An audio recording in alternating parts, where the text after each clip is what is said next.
नमस्कार, आप सभी का स्वागत है GK GS Brahma series back again. ठीक है, ये वीडियो कहीं से डिलीट हो गया था या फिर किसी ने करवा दिया था या फिर किसी तरीके से हो गया था, लेकिन कोई बात नहीं। ठीक है, हम है ना। ठीक है, हम है ना तो क्या बात है यार, हम है तो क्या बात है यार, हम है ना तो क्या बात है। तो यार ये ऑल ओवर इंडिया एग्जाम को ये सेशन कवर करेगा, तो सभी लोग जुड़ जाइए। चलिए उसी जोश और एनर्जी के साथ फिर से ब्रह्मा सीरीज के इस लेक्चर को समाप्त करते हैं। ठीक, तो अर्थशास्त्र के लेखक अगर पूछे कौन हो जाएंगे, कौटिल्य चाणक्य हो जाएंगे। अर्थशास्त्र के लेखक अगर पूछे कौटिल्य चाणक्य हो जाएंगे। अष्टाध्यायी के लेखक कौन, पाणिनि हो जाएंगे। इंडिका के लेखक कौन है दोस्तों, मेगास्थनीज हो जाएंगे। कौन हो जाएंगे, मेगास्थनीज हो जाएंगे। अगर पूछे कि मेघदूत कुमार संभवम कालिदास के द्वारा लिखा गया है। बम का दर्शन भगवती चरण बोहरा के द्वारा लिखा गया। अभिज्ञान शाकुंतलम कालिदास के द्वारा लिखा गया है। और मुद्रा राक्षस विशाख दत्त के द्वारा लिखा गया है। उसके साथ साथ हाउ ए लाइफ या वी एन नारायण या वी एस न्यायपाल के द्वारा लिखा गया है। कामसूत्र वात्सायन के द्वारा लिखा गया है। राष्ट्र तरंगणी कलहड़ के द्वारा लिखा गया है। और अगर पूछे हर्षचरित कदम्बरी बाणभट्ट के द्वारा लिखा गया। पंचतंत्र विष्णुदत्त शर्मा, गीत गोविंद जयदेव के द्वारा। और पृथ्वीराज रासो चंद्र बरदाई, ये सब तो बहुत बार क्वेश्चन पूछा गया है कि पृथ्वीराज रासो जो है किसके द्वारा लिखित है पुस्तक है, पृथ्वीराज किसके द्वारा लिखी गई पुस्तक है। उसके साथ साथ देखोगे स्पीड पोस्ट शोभा डे के द्वारा लिखा गया। आपको पता है लाइन से एग्जामिनेशन है, आपके लाइन से एग्जामिनेशन है और सब में यहां से प्रश्न आएंगे, सब में यहां से प्रश्न आएंगे, आप देखिएगा बिल्कुल हर एक एग्जाम में ओपन चैलेंज याद रखिएगा। शाहनामा फिरदौसी के द्वारा लिखा गया है। आईने अकबरी अबुल फजल के द्वारा लिखा गया है। काम्य मीमांसा राजशेखर के द्वारा लिखा गया है। बाबरनामा बाबर के द्वारा लिखा गया है। अकबरनामा अबुल फजल के द्वारा लिखा गया है। हुमायूंनामा गुलबदन बेगम के द्वारा लिखा गया है। हुमायूंनामा गुलबदन बेगम के द्वारा लिखा गया है। और अगर पूछे कि मिलिंद पन्हो नागसेन के द्वारा लिखा गया। बुद्ध चरित अश्वघोष के द्वारा लिखा गया है। पाथेर पांचाली विभूषण यत्ना विभूषण बंदोपाध्याय के द्वारा लिखा गया है। और अगर पूछे कि मालगुडी डेस आर के नारायण के द्वारा लिखा गया है। मालगुडी डेस के बारे में अगर मैं बात करूं तो आर के नारायण के द्वारा लिखा गया है। आर के नारायण के द्वारा लिखा गया है। आर के नारायण के द्वारा लिखा गया है। फिर से बता देते हैं, ये सेशन शेयर कर देना। ये लाइव के बाद ये क्लासेस तुमको मिलने वाली नहीं है, याद रखना। लाइव के बाद ये क्लासेस गायब हो जाएगी। फिर से बता देते हैं, लाइव के तुरंत बाद ये क्लासेस गायब हो जाएगी, याद रखिएगा गायब हो जाएगी। तो फिर गलती मत करिएगा, गलती ना करना तुम लोग, गलती बिल्कुल भी ना करिएगा। ठीक है, गलती बिल्कुल भी ना करिएगा। क्या हुआ है भाई, कुछ प्रॉब्लम है क्या? अच्छा, जी के जीएस ब्रह्मास्त्र सीरीज प्राइवेसी में सब कुछ ठीक है ना? आ रहा है कि नहीं आ रहा है सभी लोग? रिकॉर्डेड नहीं रहेगा भाई, रिकॉर्डेड नहीं रहेगा। जो बात है क्लियर कि रिकॉर्डेड ये नहीं रहेगा, ये क्लासेस रिकॉर्डेड फॉर्म में अवेलेबल नहीं रहेगा। ठीक है, रिकॉर्डेड फॉर्म में अवेलेबल नहीं रहेगा। ठीक, नो नेवर। ठीक, चलो। विनय पत्रिका गोस्वामी तुलसीदास के द्वारा लिखा गया है।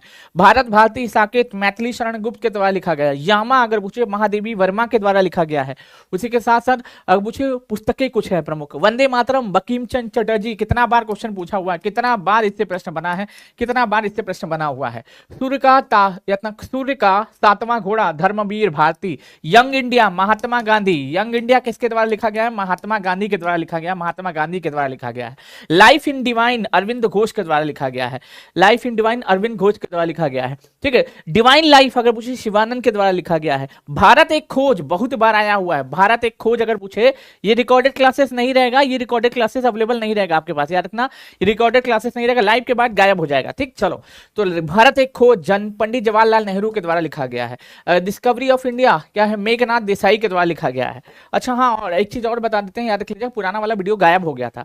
ठीक है, पुराना वाला वीडियो गायब हो गया था, उसकी वजह से मुझे ये फिर से लेना पड़ रहा है क्लासेस, ये फिर से मुझे लेना पड़ रहा है, मकर संक्रांति के दिन क्लासेस को लेना पड़ रहा है। उसके पहले बता देता हूं, हमारा ब्रह्मास्त्र बैच बिहार स्पेशल के लिए प्लस करंट अफेयर्स के लिए 1 ईयर के लिए लॉन्च कर दिया गया, मात्र 199 रुपीज में। ऐप पे अवेलेबल है। आपको जो है सरस्वती पूजा के बाद बैचेस स्टार्ट हो रहे हैं, उस समय तक आपकी प्राइस 199 है, उसके बाद 499 हो जाएगी, 499 हो जाएगी। तो अगर आप बाई करना चाहते हैं तो बाई कर लीजिए। ठीक, बाकी आपकी अपनी इच्छा, बाकी आपकी अपनी इच्छा है इतना, बाकी आपकी अपनी इच्छा। चलो, internal India my youth Indira Gandhi. भाई साहब, ये भी पेपर में पूछा गया है, ये भी कई बार पेपर में पूछा गया है। तमस भीष्म सहानी के द्वारा लिखा गया। India women's freedom Abul Kalam Azad के द्वारा। ठीक, अबुल कलाम आजाद के द्वारा लिखा गया। अबुल कलाम आजाद के द्वारा लिखा गया है। India divided doctor Rajendra Prasad के द्वारा लिखा गया है। इंडिया डिवाइडेड अगर पूछे किसके द्वारा, डॉक्टर राजेंद्र प्रसाद के द्वारा लिखा गया। गीतांजलि गोरा रविंद्रनाथ टैगोर के द्वारा लिखा गया है। किसके द्वारा? रविंद्रनाथ टैगोर के द्वारा लिखा गया। किसके द्वारा? रविंद्रनाथ टैगोर के द्वारा लिखा गया है। सत्यार्थ प्रकाश स्वामी दयानंद सरस्वती के द्वारा लिखा गया है। स्वामी दयानंद सरस्वती के द्वारा लिखा गया है। स्वामी दयानंद सरस्वती के द्वारा लिखा गया है। गोदान गबन कर्मभूमि मुंशी प्रेमचंद के द्वारा लिखा गया। किसके द्वारा? मुंशी प्रेमचंद के द्वारा लिखा गया। मुंशी प्रेमचंद के द्वारा लिखा गया। मुंशी प्रेमचंद के द्वारा लिखा गया है। ठीक है, मुंशी प्रेमचंद के द्वारा लिखा गया। मुंशी प्रेमचंद के द्वारा लिखा गया। लाइव के बाद ये क्लासेस नहीं मिलने वाली है, मैं पहले ही बता देता हूं, याद रख लेना।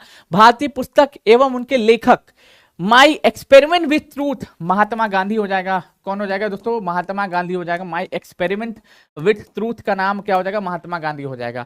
Wings of fire APJ Abdul Kalam हो जाएगा। एपीजे अब्दुल कलाम हो जाएगा। India united minds APJ Abdul Kalam हो जाएगा। एपीजे अब्दुल कलाम हो जाएगा। My presidential years R Venkataraman हो जाएगा। हितोपदेश नारायण पंडित हो जाएगा। और a suitable boy Vikram Seth हो जाएगा। विक्रम सेठ हो जाएगा। मालती माधव क्या है? भवभूति के द्वारा लिखा गया। किसके द्वारा? भवभूति के द्वारा लिखा गया है। ठीक है, भवभूति के द्वारा लिखा गया है। चलिए, भारतीय पुस्तकों एवं उनके खोज, a passage to England a passage to England Neeraj Chaudhary के द्वारा लिखा गया। नीरज सी चौधरी के द्वारा लिखा गया।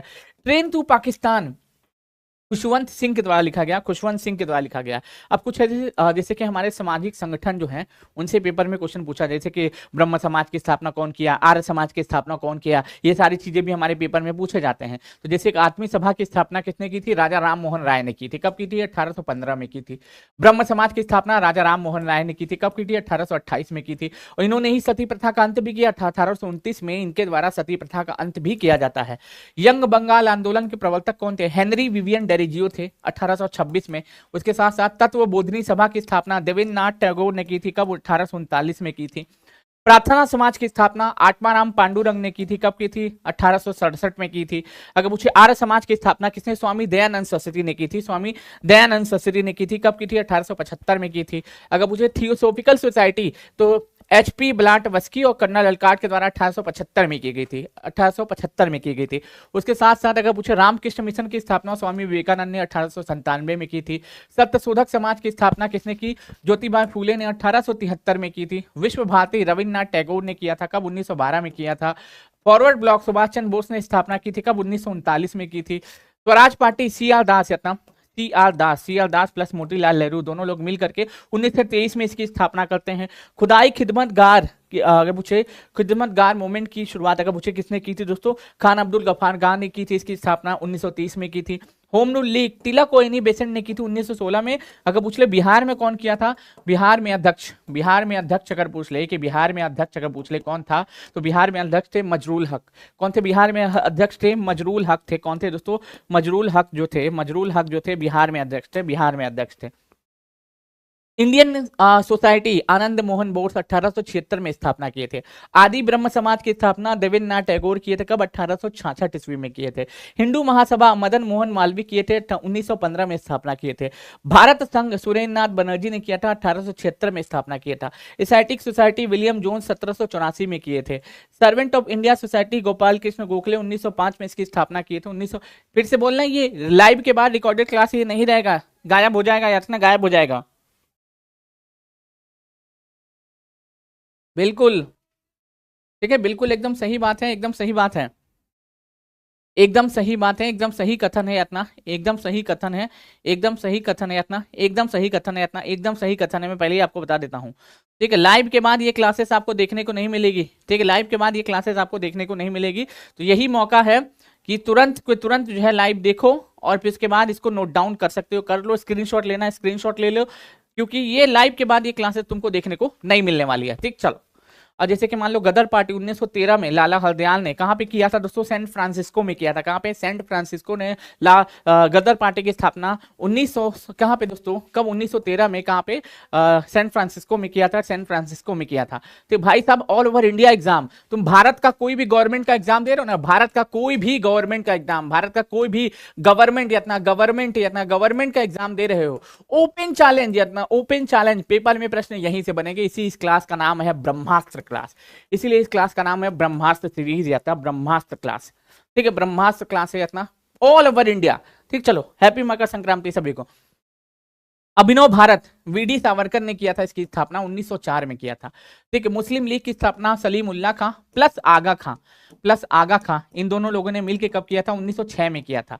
उसी के साथ साथ खिलाफत आंदोलन अली बंधु ने किया था, 1919 में किया था। आजाद हिंद फौज की स्थापना रास बिहारी बोस ने किया था, इतना 1942 में किया था, 1942 में किया था, 1942 में किया था। ठीक, चलिए आगे बढ़ते हैं।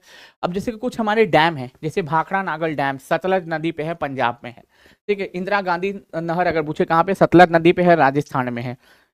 हीराकुंड बांध महानदी में, टियारी में तो यही आया था ना, टियारी में तो यही आया था, टियारी 1.0 में देखोगे यही आया था, उड़ीसा में है। ठीक है, तुंगभद्रा डैम, तुंगभद्रा परियोजना तुंगभद्रा नदी पे है, आंध्र प्रदेश में है। नागार्जुन जो है परियोजना कृष्णा नदी पे है, तेलंगाना में है। फरक्का परियोजना गंगा नदी पे है, पश्चिम बंगाल में है। और काकरापारा जो है ताप्ती नदी पे है, कहाँ पे? गुजरात में देखने को मिलता है। कहाँ पे? गुजरात में देखने को मिलता है। ठीक, उसके साथ साथ उकाई ताप्ती नदी गुजरात में देखने को मिलता है, उकाई ताप्ती नदी गुजरात में देखने। रिहंद नदी पे रिहंद डैम देखने को मिलता है, उत्तर प्रदेश में देखने को मिलता है। इडुक्की डैम जो है पेरियार नदी पे है, केरल में है। टिहरी परियोजना भागीरथी नदी पे है, उत्तराखंड में है। कोयना परियोजना कोयना नदी पे है, कहाँ पे? महाराष्ट्र में है। सलाल परियोजना चिनाब नदी पे है, कहाँ पे? कश्मीर में है। और स्वर्णरेखा परियोजना स्वर्णरेखा नदी पे है, कहाँ पे? झारखंड में है। कहाँ पे मेरे भाई? ये झारखंड में देखने को मिलेगी, झारखंड में देखने को मिलेगी, याद रखिएगा सभी लोग। ठीक, ये ऑल ओवर इंडिया को एग्जाम को डेडिकेटेड है। तो बिहार तो छोड़ी, तो बिहार तो बच्चा है उसके सामने, इतना all over India, all over India में कोई भी एग्जाम है सबके लिए है। टोटल शिव समुद्रम जलप्रपात कावेरी नदी पे है, कर्नाटक में है। मेत्तूर बांध कावेरी नदी में है, तमिलनाडु में है। टेनु घाट बांध परियोजना दामोदर नदी पे है, झारखंड में है। दामोदर घाटी परियोजना दामोदर नदी में है, कहाँ पे है? झारखंड में है। सरदार सरोवर परियोजना नर्मदा नदी पे है, कहाँ पे? गुजरात में है। और दुलहस्ती परियोजना चिनाब नदी पे है, कश्मीर में है। अलमाटी परियोजना कृष्णा नदी में है, कहाँ पे? कर्नाटक में है। कहाँ पे? कर्नाटक में है। और मयूराक्षी परियोजना मयूराक्षी नदी पे है, कहाँ पे? पश्चिम बंगाल में है। अब आते हैं कुछ हमारे प्रमुख राष्ट्रीय उद्यान जो चर्चा में है, कुछ प्रमुख नेशनल पार्क जो है चर्चा में, उनके ऊपर भी बातचीत करते हुए हम लोग चलेंगे। उसके पहले बता दूं, अगर आप लोगों ने ब्रह्मास्त्र बैच नहीं लिया है, ब्रह्मास्त्र बैच नहीं लिया है जिसमें बिहार स्पेशल प्लस या ब्रह्मास्त्र बैच नहीं लिया है जिसमें हम लोग बिहार स्पेशल पूरा थ्योरी पढ़ेंगे, करंट अफेयर्स का एकदम शानदार तरीके से पढ़ने वाले हैं 1 साल तक। साथ ही साथ इसमें मंथली मैगजीन में दूंगा, बिहार स्पेशल का नोट्स दूंगा, बिहार स्पेशल का थ्योरी क्लास पढ़ाऊंगा, करंट अफेयर्स आपको पूरा क्लासेस लूंगा और 1 साल इसकी वैलिडिटी होने वाली है। ऑफर प्राइस है आज के लिए 199 रुपीज ओनली। ऑफर प्राइस है आज के लिए 199 रुपीज ओनली। ठीक, 199 रुपीज ओनली। ठीक, चलिए आगे आते हैं, आगे आते हैं। चलिए अब हमारे कुछ राष्ट्रीय उद्यान जो है लगातार चर्चा में जो बने रहते हैं, कंटिन्यूअस चर्चा में बना रहते हैं, उनके ऊपर फोकस करते हैं, याद रख लेना। जैसे कांजीरंगा राष्ट्रीय उद्यान कहाँ पे? असम में है। रमोना कहाँ पे है? अगर पूछे कि रमोना कहाँ पे है, रमोना कहाँ पे है? असम में है। रमोना कहाँ पे? असम में है। अगर कांजीरंगा मानस कहाँ पे है? मानस कहाँ पे? असम में है। कांजीरंगा कहाँ पे है दोस्तों? असम में है। रमोना कहाँ पे? असम में है। मानस कहाँ पे? असम में है। उसके साथ साथ आप देखोगे ओरंग जो है, ओरंग राष्ट्रीय उद्यान कहाँ पे है दोस्तों? असम में है, याद रख लीजिएगा। केवलादेव घाना, सड़थम्बोर घाना, सरिस्का, ये सब कहाँ पे है? राजस्थान में है। गिर राष्ट्रीय उद्यान गुजरात में है। बांदीपुर कर्नाटक में है। नल सरोवर अभ्यारण्य गुजरात में है। नंदकाना वन्य जीव अभ्यारण्य उड़ीसा में है। और शिमलीपाल सिमलीपाल राष्ट्रीय उद्यान, सिमलीपाल नेशनल पार्क कहाँ पे? ये भी उड़ीसा में है। बेतला नेशनल पार्क का पूछ ले कि बेतला नेशनल पार्क अगर पूछ ले ये कहाँ पे है दोस्तों? बेतला नेशनल पार्क ये झारखंड में है। कहाँ पे दोस्तों? ये झारखंड में देखने को मिलता है। कहाँ पे? ये झारखंड में देखने को मिलता है। महावीर नेशनल पार्क अगर पूछ ले कि महावीर नेशनल पार्क अगर पूछ ले कहाँ पे देखने को मिलता है? ये गोवा में देखने को मिलता है। गोवा में देखने को मिलता है, ये भी टीआरई में पूछा गया है। ठीक है, कूनो नेशनल पार्क पूछेगा चर्चा में, कहाँ पे है? कूनो नेशनल पार्क चर्चा में कहाँ पे? ये भी टीआरई में पूछा है। ये कहाँ पे है दोस्तों? एमपी में है। उसे एक साथ साथ वाल्मीकि राष्ट्रीय उद्यान अभी बचा हुआ है। वाल्मीकि राष्ट्रीय उद्यान कहाँ पे है दोस्तों? ये भी कहाँ पे दोस्तों? ये पश्चिमी चंपारण में है, बिहार में है। पश्चिमी चंपारण आता है, पश्चिमी चंपारण में है। कहाँ पे दोस्तों? बिहार में है। कहाँ पे? बिहार में है। दुधवा राष्ट्रीय उद्यान अगर पूछ ले, दुधवा राष्ट्रीय उद्यान नेशनल पार्क कहाँ पे दोस्तों? ये यूपी में है। कहाँ पे? यूपी में है, इतना यूपी में है, यूपी में है। और कहाँ पे है मेरे भाई? यूपी में अगर पूछे किस स्थान पे है यूपी में, तो कहाँ? लखीमपुर खीरी में है, लखीमपुर खीरी में है। दाचीग्राम राष्ट्रीय उद्यान कहाँ पे दोस्तों? जम्मू कश्मीर में है। गुरु घासीदास तिमोर पिंगला अगर वन्य जीव अभ्यारण्य अगर पूछ ले कहाँ पे, या फिर नेशनल पार्क कहाँ पे है दोस्तों? ये कहाँ पे हो जाएगा दोस्तों? टाइगर रिजर्व भी है प्लस नेशनल पार्क भी है, छत्तीसगढ़ में है। ठीक, Rajaji national park Nanda Devi national park और रामगंगा नेशनल पार्क सब कहाँ पे, उत्तराखंड में है। सिमलीपाल उड़ीसा में है, मुदुमलाई तमिलनाडु में है, दफला जो है मिजोरम में है, नागरहोल कर्नाटक में है, सुंदरवन राष्ट्रीय उद्यान वेस्ट बंगाल में, और केबुल लामजाओ कहाँ पे, मणिपुर में। ये तो कितना बार पूछा गया, गिनती ही नहीं है। ये तो कितना बार आप पूछा गया, आप खुद ही नहीं जानते हो, कितनी गिनती ही नहीं है। कुछ महत्वपूर्ण आर्टिकल, जैसे कि 1 में भारत राज्यों का संघ है, 2 में नए राज्यों का प्रवेश तथा राज्यों का परिवर्तन, या इतना अगर पूछे 12 से 35 में मूल अधिकार का वर्णन है, जिसको हम लोग मौलिक अधिकार कहते हैं, जिसको हम लोग क्या कहते हैं, मौलिक अधिकार कहते हैं, मौलिक अधिकार कहते हैं, मौलिक अधिकार कहते हैं। यूएसए के संविधान से लिया गया है, यूएसए के संविधान से लिया गया, भाग 3 में 12 से 35 में इसका उल्लेख देखने को मिलता है। आर्टिकल नंबर 32 के तहत आप सुप्रीम कोर्ट जा सकते हो, मौलिक अधिकार का हनन होगा तो। आर्टिकल नंबर 2266 के तहत हाई कोर्ट जा सकते हो, आपके मौलिक अधिकार का हनन होगा तो। इसी क्लासेस में हम लोग कवर भी करेंगे मौलिक अधिकार को, चिंता नहीं करना है। 14 में विधि के समान समता, विधि के समान संरक्षण की बातचीत कही गई है। 17 में अस्पष्टता के अंत की बातचीत कही गई। 19 में प्रेस की स्वतंत्रता की बातचीत कही गई है, और 21 में प्राण एवं दैहिक स्वतंत्रता की बातचीत कही गई है। ठीक, उसके साथ साथ हमारा पीआरटी का बैच और जीएस प्लस एसएसटी का बैच भी लॉन्च कर दिया गया है। आगामी एग्जामिनेशन को देखते हुए बिहार शिक्षक भर्ती के आप चाहे तो ज्वाइन कर लो। अब 23 में बलात् श्रम पर रोक है, और 24 में 14 वर्ष से कम उम्र के बच्चों के लिए कारखानों पे काम करने की रोक है, याद रखना। 36 में नीति निर्देशक तत्व का वर्णन है, और ये कहां से, आयरलैंड के संविधान से लिया गया है। आयरलैंड जो है ना, आयरलैंड के संविधान से लिया गया है, और भाग 4 में इसका वर्णन है। इतना किसमें है दोस्तों, भाग 4 में इसका वर्णन है। अनुच्छेद नंबर 36 से 51 में यह देखने को मिल जाता है। ठीक, चलो 40 में ग्राम पंचायत है। 21 का ए जो है निःशुल्क शिक्षा, यानी कि 6 से 14 साल तक के बच्चों को निःशुल्क शिक्षा दी जाएगी। 21 के ए में जोड़ा गया था, कब, 86वें संविधान संशोधन के तहत 2002 में इसको जोड़ा गया था। 21 के ए में मूल कर्तव्य जो है, ये मूल संविधान का हिस्सा नहीं था, इसको 42वें संविधान संशोधन के तहत 1976 में जोड़ा गया। 1976 में जोड़ा गया। 51 के ए में किसकी अनुशंसा पे, स्वर्ण सिंह समिति की अनुशंसा पे, स्वर्ण सिंह जो समिति रहती ना, स्वर्ण सिंह समिति की अनुशंसा पे इसको शामिल किया जाता है। ठीक है, अगर पूछो 52 में राष्ट्रपति के पद का वर्णन है, 52 में महामहिम के पद का वर्णन है, महामहिम के पद का वर्णन है, महामहिम के पद का वर्णन है, याद रख लीजिएगा। 54 में राष्ट्रपति का निर्वाचन है, 61 में राष्ट्रपति पर महाभियोग है, 75 में राष्ट्रपति की क्षमादान की शक्ति है, और 75 में प्रधानमंत्री की नियुक्ति कौन करता है, राष्ट्रपति करता है। 79 में संसद है, और संसद किसको मिला के बनती है, Lok Sabha plus Rajya Sabha plus president, इन तीनों को मिलाती है तब बनती है हमारी संसद। अब लोकसभा का आर्टिकल पूछे तो 81 हो जाएगा, राज्यसभा का 80 हो जाएगा। 85 में लोकसभा का विघटन करता है, कौन करता है, लोकसभा का विघटन स्पीकर करेगा, और कौन करेगा, ठीक है, अच्छा सॉरी स्पीकर बोल दिया। लोकसभा का विघटन कौन करता है, ये आप बताना। 108 में संयुक्त अधिवेशन की बातचीत कही गई है। 108 में जो है प्रेसिडेंट जो है संयुक्त अधिवेशन बुलाता है, लोकसभा प्लस राज्यसभा की ज्वाइंट सीटिंग बुलाता है, संयुक्त अधिवेशन 108 के तहत। इसकी अध्यक्षता कौन करता है, लोकसभा स्पीकर करता है। इसकी अध्यक्षता कौन करता है, लोकसभा स्पीकर करता है। ठीक, 244 में अनुसूचित जनजाति के क्षेत्रों का वर्णन है। 280 में आप देखिएगा क्या हो जाएगा, वित्त आयोग है। ये केंद्र एवं राज्यों के बीच में टैक्सेस का बंटवारा करता है। केंद्र एवं राज्य, केंद्र प्लस राज्य, इतना केंद्र प्लस राज्य के बीच में टैक्सेस का बंटवारा करता है। 324 में निर्वाचन आयोग का वर्णन है, निर्वाचन आयोग का वर्णन है। अगर पूछे 340 में किसका वर्णन है दोस्तों, ओबीसी आयोग का वर्णन है। किसका है दोस्तों, ओबीसी आयोग का वर्णन है। ओबीसी जो आयोग होता है ना, इस ओबीसी आयोग का वर्णन है, ओबीसी आयोग का वर्णन है। 330 में अनुसूचित जनजाति क्षेत्र के आरक्षण का वर्णन है। 343 में हिंदी हमारी राजभाषा है, और 352 में आपातकालीन प्रावधान का वर्णन है, राष्ट्रीय आपातकाल। ठीक है, राष्ट्रीय आपातकाल का वर्णन हमको देखने को मिलता है। ठीक, चलिए आगे बढ़ते हैं। 356 में राष्ट्रपति शासन है, 360 में वित्तीय आपातकाल है, 368 में संविधान संशोधन है, 370 में संशोधन कर दिया गया है। ठीक, चलिए आगे बढ़ते हैं। अब कुछ हमारे जो है दोस्तों कुछ या मापक यंत्र हैं, कुछ हमारे मापक यंत्र हैं, उनसे भी पेपर में प्रश्न आते हैं। जैसे कि बैरोमीटर, वायुमंडलीय दाब का मापन कौन करता है, बैरोमीटर करता है। स्टेथोस्कोप हृदय की गति और फेफड़े की गति को सुनने में इस्तेमाल किया जाता है। कार्डियोग्राफ हृदय की जांच करने के लिए इस्तेमाल किया जाता है। हाइग्रोमीटर द्रव की अपेक्षित घनत्व को मापता है, और मैनोमीटर पौधों की जड़ों की दाब को मापता है, याद रखना। रेन गेज वर्षा का मात्रक है, और रिक्टर स्केल पर भूकंप की तीव्रता मापी जाती है। ठीक, चलिए। लैक्टोमीटर दूध की शुद्धता का मापन करता है। फेथोमीटर समुद्र की गहराई का मापन करता है। एनीमोमीटर हवा की शक्ति तथा गति का मापन करता है, और हाइग्रोमीटर वायुमंडलीय आर्द्रता को मापता है। सिस्मोग्राफ भूकंप मापी यंत्र है, और सेक्स टेंट अगर पूछो दो वस्तुओं की कोणीय दूरी का मापन करता है। अमीटर विद्युत धारा का माप करता है, विद्युत धारा का माप करता है।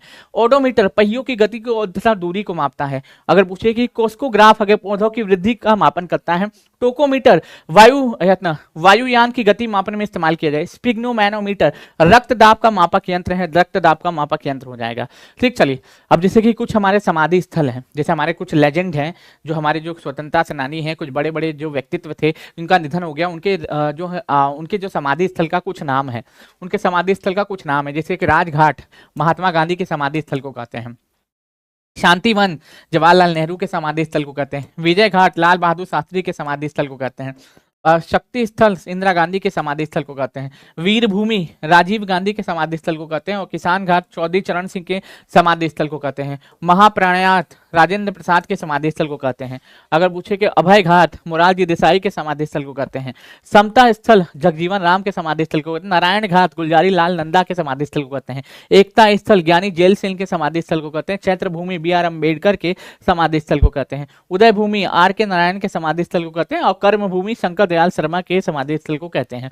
ठीक, अब जैसे कुछ हमारे संगठन है, उनके मुख्यालय हैं, पेपर में आते हैं यहाँ पे पेपर में प्रश्न पूछे जाते हैं कि IMF का मुख्यालय कहाँ पे दोस्तों, 1945 में जो है ये बनता है, और अपना ये कहाँ पे, वॉशिंगटन में इसका मुख्यालय है। वर्ल्ड बैंक का मुख्यालय वॉशिंगटन में है, 1945 में का वर्ल्ड बैंक जो है और मुख्यालय वॉशिंगटन में बनता 1945 में है। FAO मुख्यालय रोम में है, 1945 में ये भी बनता है। WTO जेनेवा में हेडक्वार्टर 1995 में बनता, पुराना नाम गेट हो जाएगा। विश्व स्वास्थ्य संगठन जेनेवा में मुख्यालय 1948 में बनता है, गेट जेनेवा में मुख्यालय है, और रत्ना 1947 में ये बनता है, और रेड क्रॉस जेनेवा में मुख्यालय 1863 में ये बनता है। ठीक, ज्यादातर जो है G8 का, यानी कि G8 नहीं, अब इसको G7 बोलेंगे, G7 का कोई मुख्यालय नहीं है, 1975 में बनता है।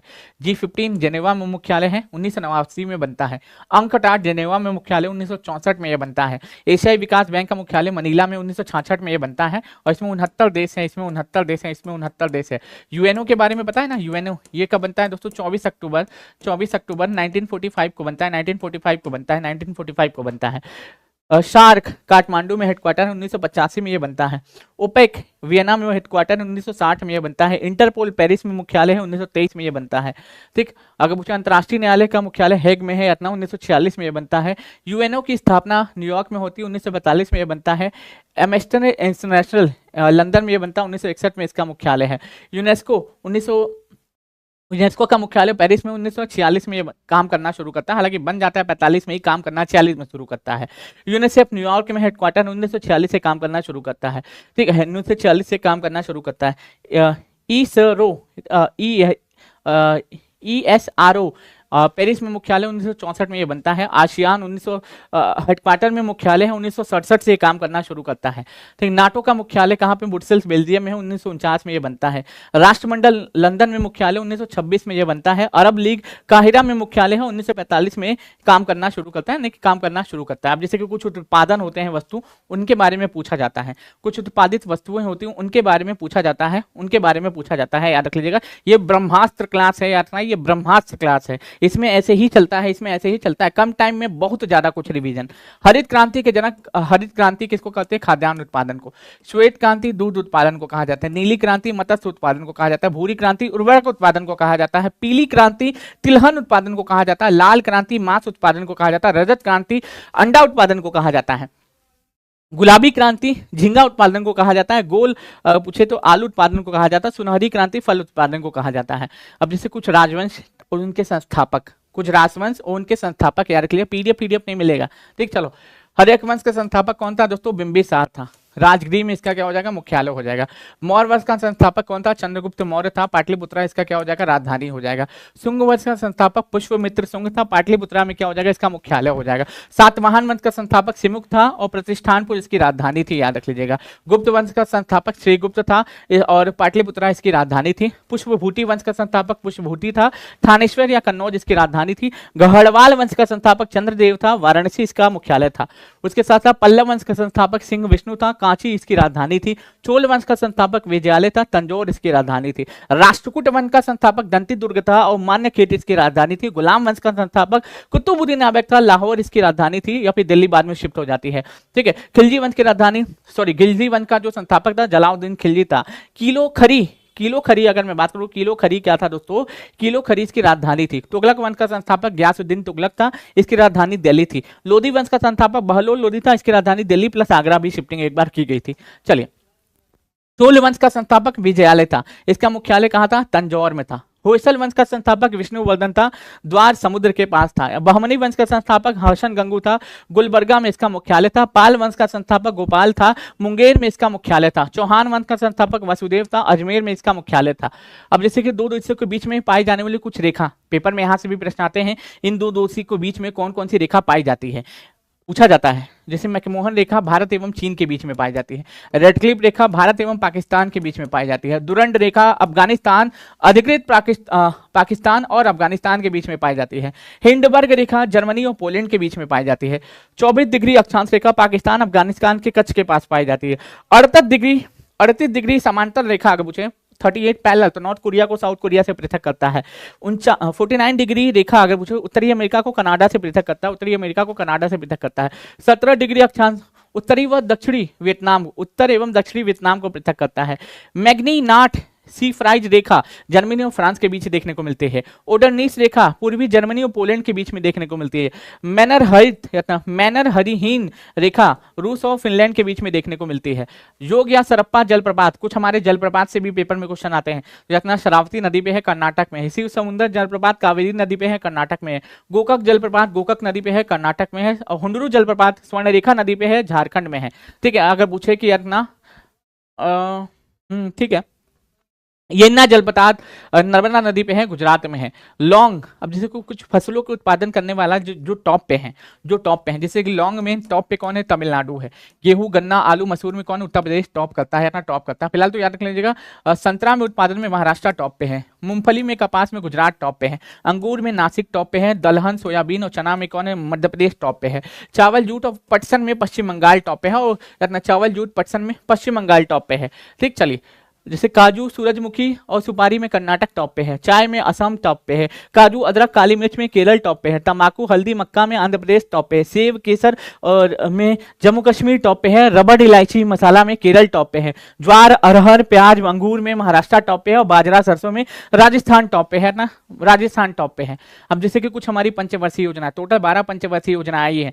टोटल अगर पूछे कितनी? 12 पंचवर्षीय योजना आई थी, 12 पंचवर्षीय योजना। अब इन 12 पंचवर्षीय योजनाओं को हम लोगों को पढ़ना है। प्रथम पंचवर्षीय योजना 1951 से 56 के बीच में आई थी, कृषि पे फोकस था। द्वितीय पंचवर्षीय योजना 56 से 61 में आई थी, भारी आधारभूत उद्योग पर फोकस था। तृतीय पंचवर्षीय योजना अगर पूछे 1961 से 66 में आई थी, आत्मनिर्भर अर्थव्यवस्था पर फोकस था। चौथी पंचवर्षीय योजना 1969 से 74 के बीच में आई थी, स्थायित्व विकास से संबंधित था। पांचवी पंचवर्षीय योजना 1974 से 78 के बीच में आई थी, जिसमें गरीबी हटाओ का नारा दिया गया था। बार बार क्वेश्चन पूछा गया है। छठवीं पंचवर्षीय योजना रोजगार सृजन पर फोकस किया जाता है। सातवीं पंचवर्षीय योजना आधुनिकीकरण और आत्मनिर्भरता पर फोकस किया जाता है। टोटल जो है 15 पंचवर्षीय योजना आती है। टोटल जो है 15 पंचवर्षीय योजना आती है इतना, क्योंकि 1 जनवरी 2015 को योजना आयोग की समाप्ति करके नीति आयोग का गठन किया जाता है। 8वीं पंचवर्षीय योजना मानव संसाधन पर फोकस 92 से 97। 9वीं 97 से 2002 न्यायपूर्ण विकास पर। 10वीं जो है 2002 से 2007 बेरोजगारी गरीबी को समाप्त करना। और 11वीं 2007 से 12 तक तीव्र समावेशी विकास। और लास्ट जो चलिए 2012 से 17 तक संपूर्ण समावेशी विकास। ठीक, चलिए आगे बढ़ते हैं। अब कुछ हमारे महत्वपूर्ण दिवस, कह दो कि पेपर में दिवस से क्वेश्चन नहीं आते हैं, बोलिएगा कि पेपर में दिवस से क्वेश्चन नहीं आते हैं। बिल्कुल पेपर में दिवस से भी क्वेश्चन आते हैं। ठीक, तो यार ना, राष्ट्रीय युवा दिवस 12 जनवरी को मनाते हैं। विश्व युवा दिवस 12 अगस्त को मनाते हैं। शहीद दिवस 30 जनवरी को मनाते हैं और 23 मार्च को भी मनाते हैं। 23 मार्च को भी मनाते हैं। 23 मार्च को मनाते हैं। 30 जनवरी को महात्मा गांधी जी मरे थे और 23 मार्च को सुखदेव, भगत सिंह और राजगुरु साहब की मृत्यु हुई थी। विश्व कैंसर दिवस 4 फरवरी को मनाते हैं। विश्व आर्द्रभूमि दिवस 2 फरवरी को मनाते हैं। राष्ट्रीय विज्ञान दिवस 28 फरवरी को मनाते हैं। और प्रवासी भारतीय दिवस 9 जनवरी को मनाते हैं। 8 मार्च को अंतर्राष्ट्रीय महिला दिवस मनाते हैं।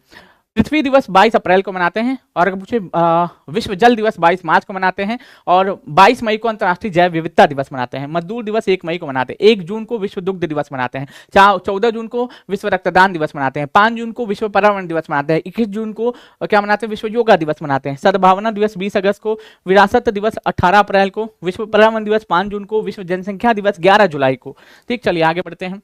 शिक्षक दिवस 5 सितंबर को। 14 सितंबर को राष्ट्रीय हिंदी दिवस। 10 दिसंबर को विश्व हिंदी दिवस। 16 सितंबर को विश्व ओजोन दिवस, ये याद रखिएगा। विश्व साक्षरता दिवस 8 सितंबर को। तंबाकू निषेध दिवस 31 मई को। विश्व स्वास्थ्य दिवस 7 अप्रैल को। 22 मार्च को विश्व जल दिवस क्या मनाते हैं? विश्व जल दिवस। विश्व जल दिवस मनाते हैं, विश्व जल दिवस मनाते हैं। 22 अप्रैल को विश्व पृथ्वी दिवस मनाते हैं। एड्स दिवस 1 दिसंबर को मनाते हैं। 10 दिसंबर को क्या मनाते हैं दोस्तों, मानव अधिकार दिवस मनाते हैं। 15 जनवरी को थल सेना दिवस, 8 अक्टूबर को वायुसेना दिवस, 4 दिसंबर को नौसेना दिवस। ठीक, चलिए आगे बढ़ते हैं, अगले प्रश्न पे आते हैं। किसान दिवस 23 दिसंबर, बाल दिवस 14 नवंबर, अंतर्राष्ट्रीय योग दिवस 21 जून, विश्व मधुमेह दिवस 14 नवंबर। अगर पूछ ले कि भैया 15 मार्च को क्या मनाते हैं, 15 मार्च को उपभोक्ता दिवस मनाते हैं। 24 मार्च को क्या मनाते हैं बताओ, विश्व टीबी दिवस मनाते हैं। 25 अप्रैल को विश्व मलेरिया दिवस मनाते हैं। ठीक है, संयुक्त राष्ट्र स्थापना दिवस 24 अक्टूबर को मनाते हैं, और 24 अक्टूबर को ही क्या मनाते हैं, 24 अक्टूबर को ही नाम, हाँ वो क्या नाम था, विश्व पोलियो दिवस। अंतर्राष्ट्रीय शांति दिवस 21 सितंबर को मनाते हैं। विश्व पर्यावरण संरक्षण दिवस 26 नवंबर का। यूनिसेफ दिवस 11 दिसंबर को। वैलेंटाइन डे घटिया है, क्वेश्चन नहीं आएगा। ठीक है, राष्ट्रीय खेल दिवस 29 अगस्त को। अगर पूछे हिंदी दिवस 14 सितंबर को। विश्व पर्यटन दिवस 27 सितंबर को, और ऊर्जा दिवस 3 मई को। अरे भाई बहुत स्पीड में नहीं चल रहे हैं, हमको स्पीड में लेकर चलना पड़ेगा, मजबूरी है, ज्यादा कंटेंट देना है। नेक्स्ट आगे बढ़ते हैं। ऊर्जा संरक्षण दिवस 14 दिसंबर को। झंडा दिवस 7 दिसंबर को। विश्व रेड क्रॉस दिवस 8 मई को। विश्व पशु दिवस 4 अक्टूबर को। डाक दिवस 9 अक्टूबर को, और किसान दिवस 23 दिसंबर को, और राष्ट्रीय पक्षी दिवस 22 नवंबर को। ठीक, जल संरक्षण दिवस 19 नवंबर को। वायुसेना दिवस 8 अक्टूबर को। नौसेना दिवस 4 दिसंबर को। सुशासन दिवस 25 दिसंबर को। थल सेना दिवस 15 जनवरी को। राष्ट्रीय सुरक्षा दिवस 4 मार्च को, और विश्व टीबी दिवस 24 मार्च को। आतंक विरोधी दिवस 21 मई को।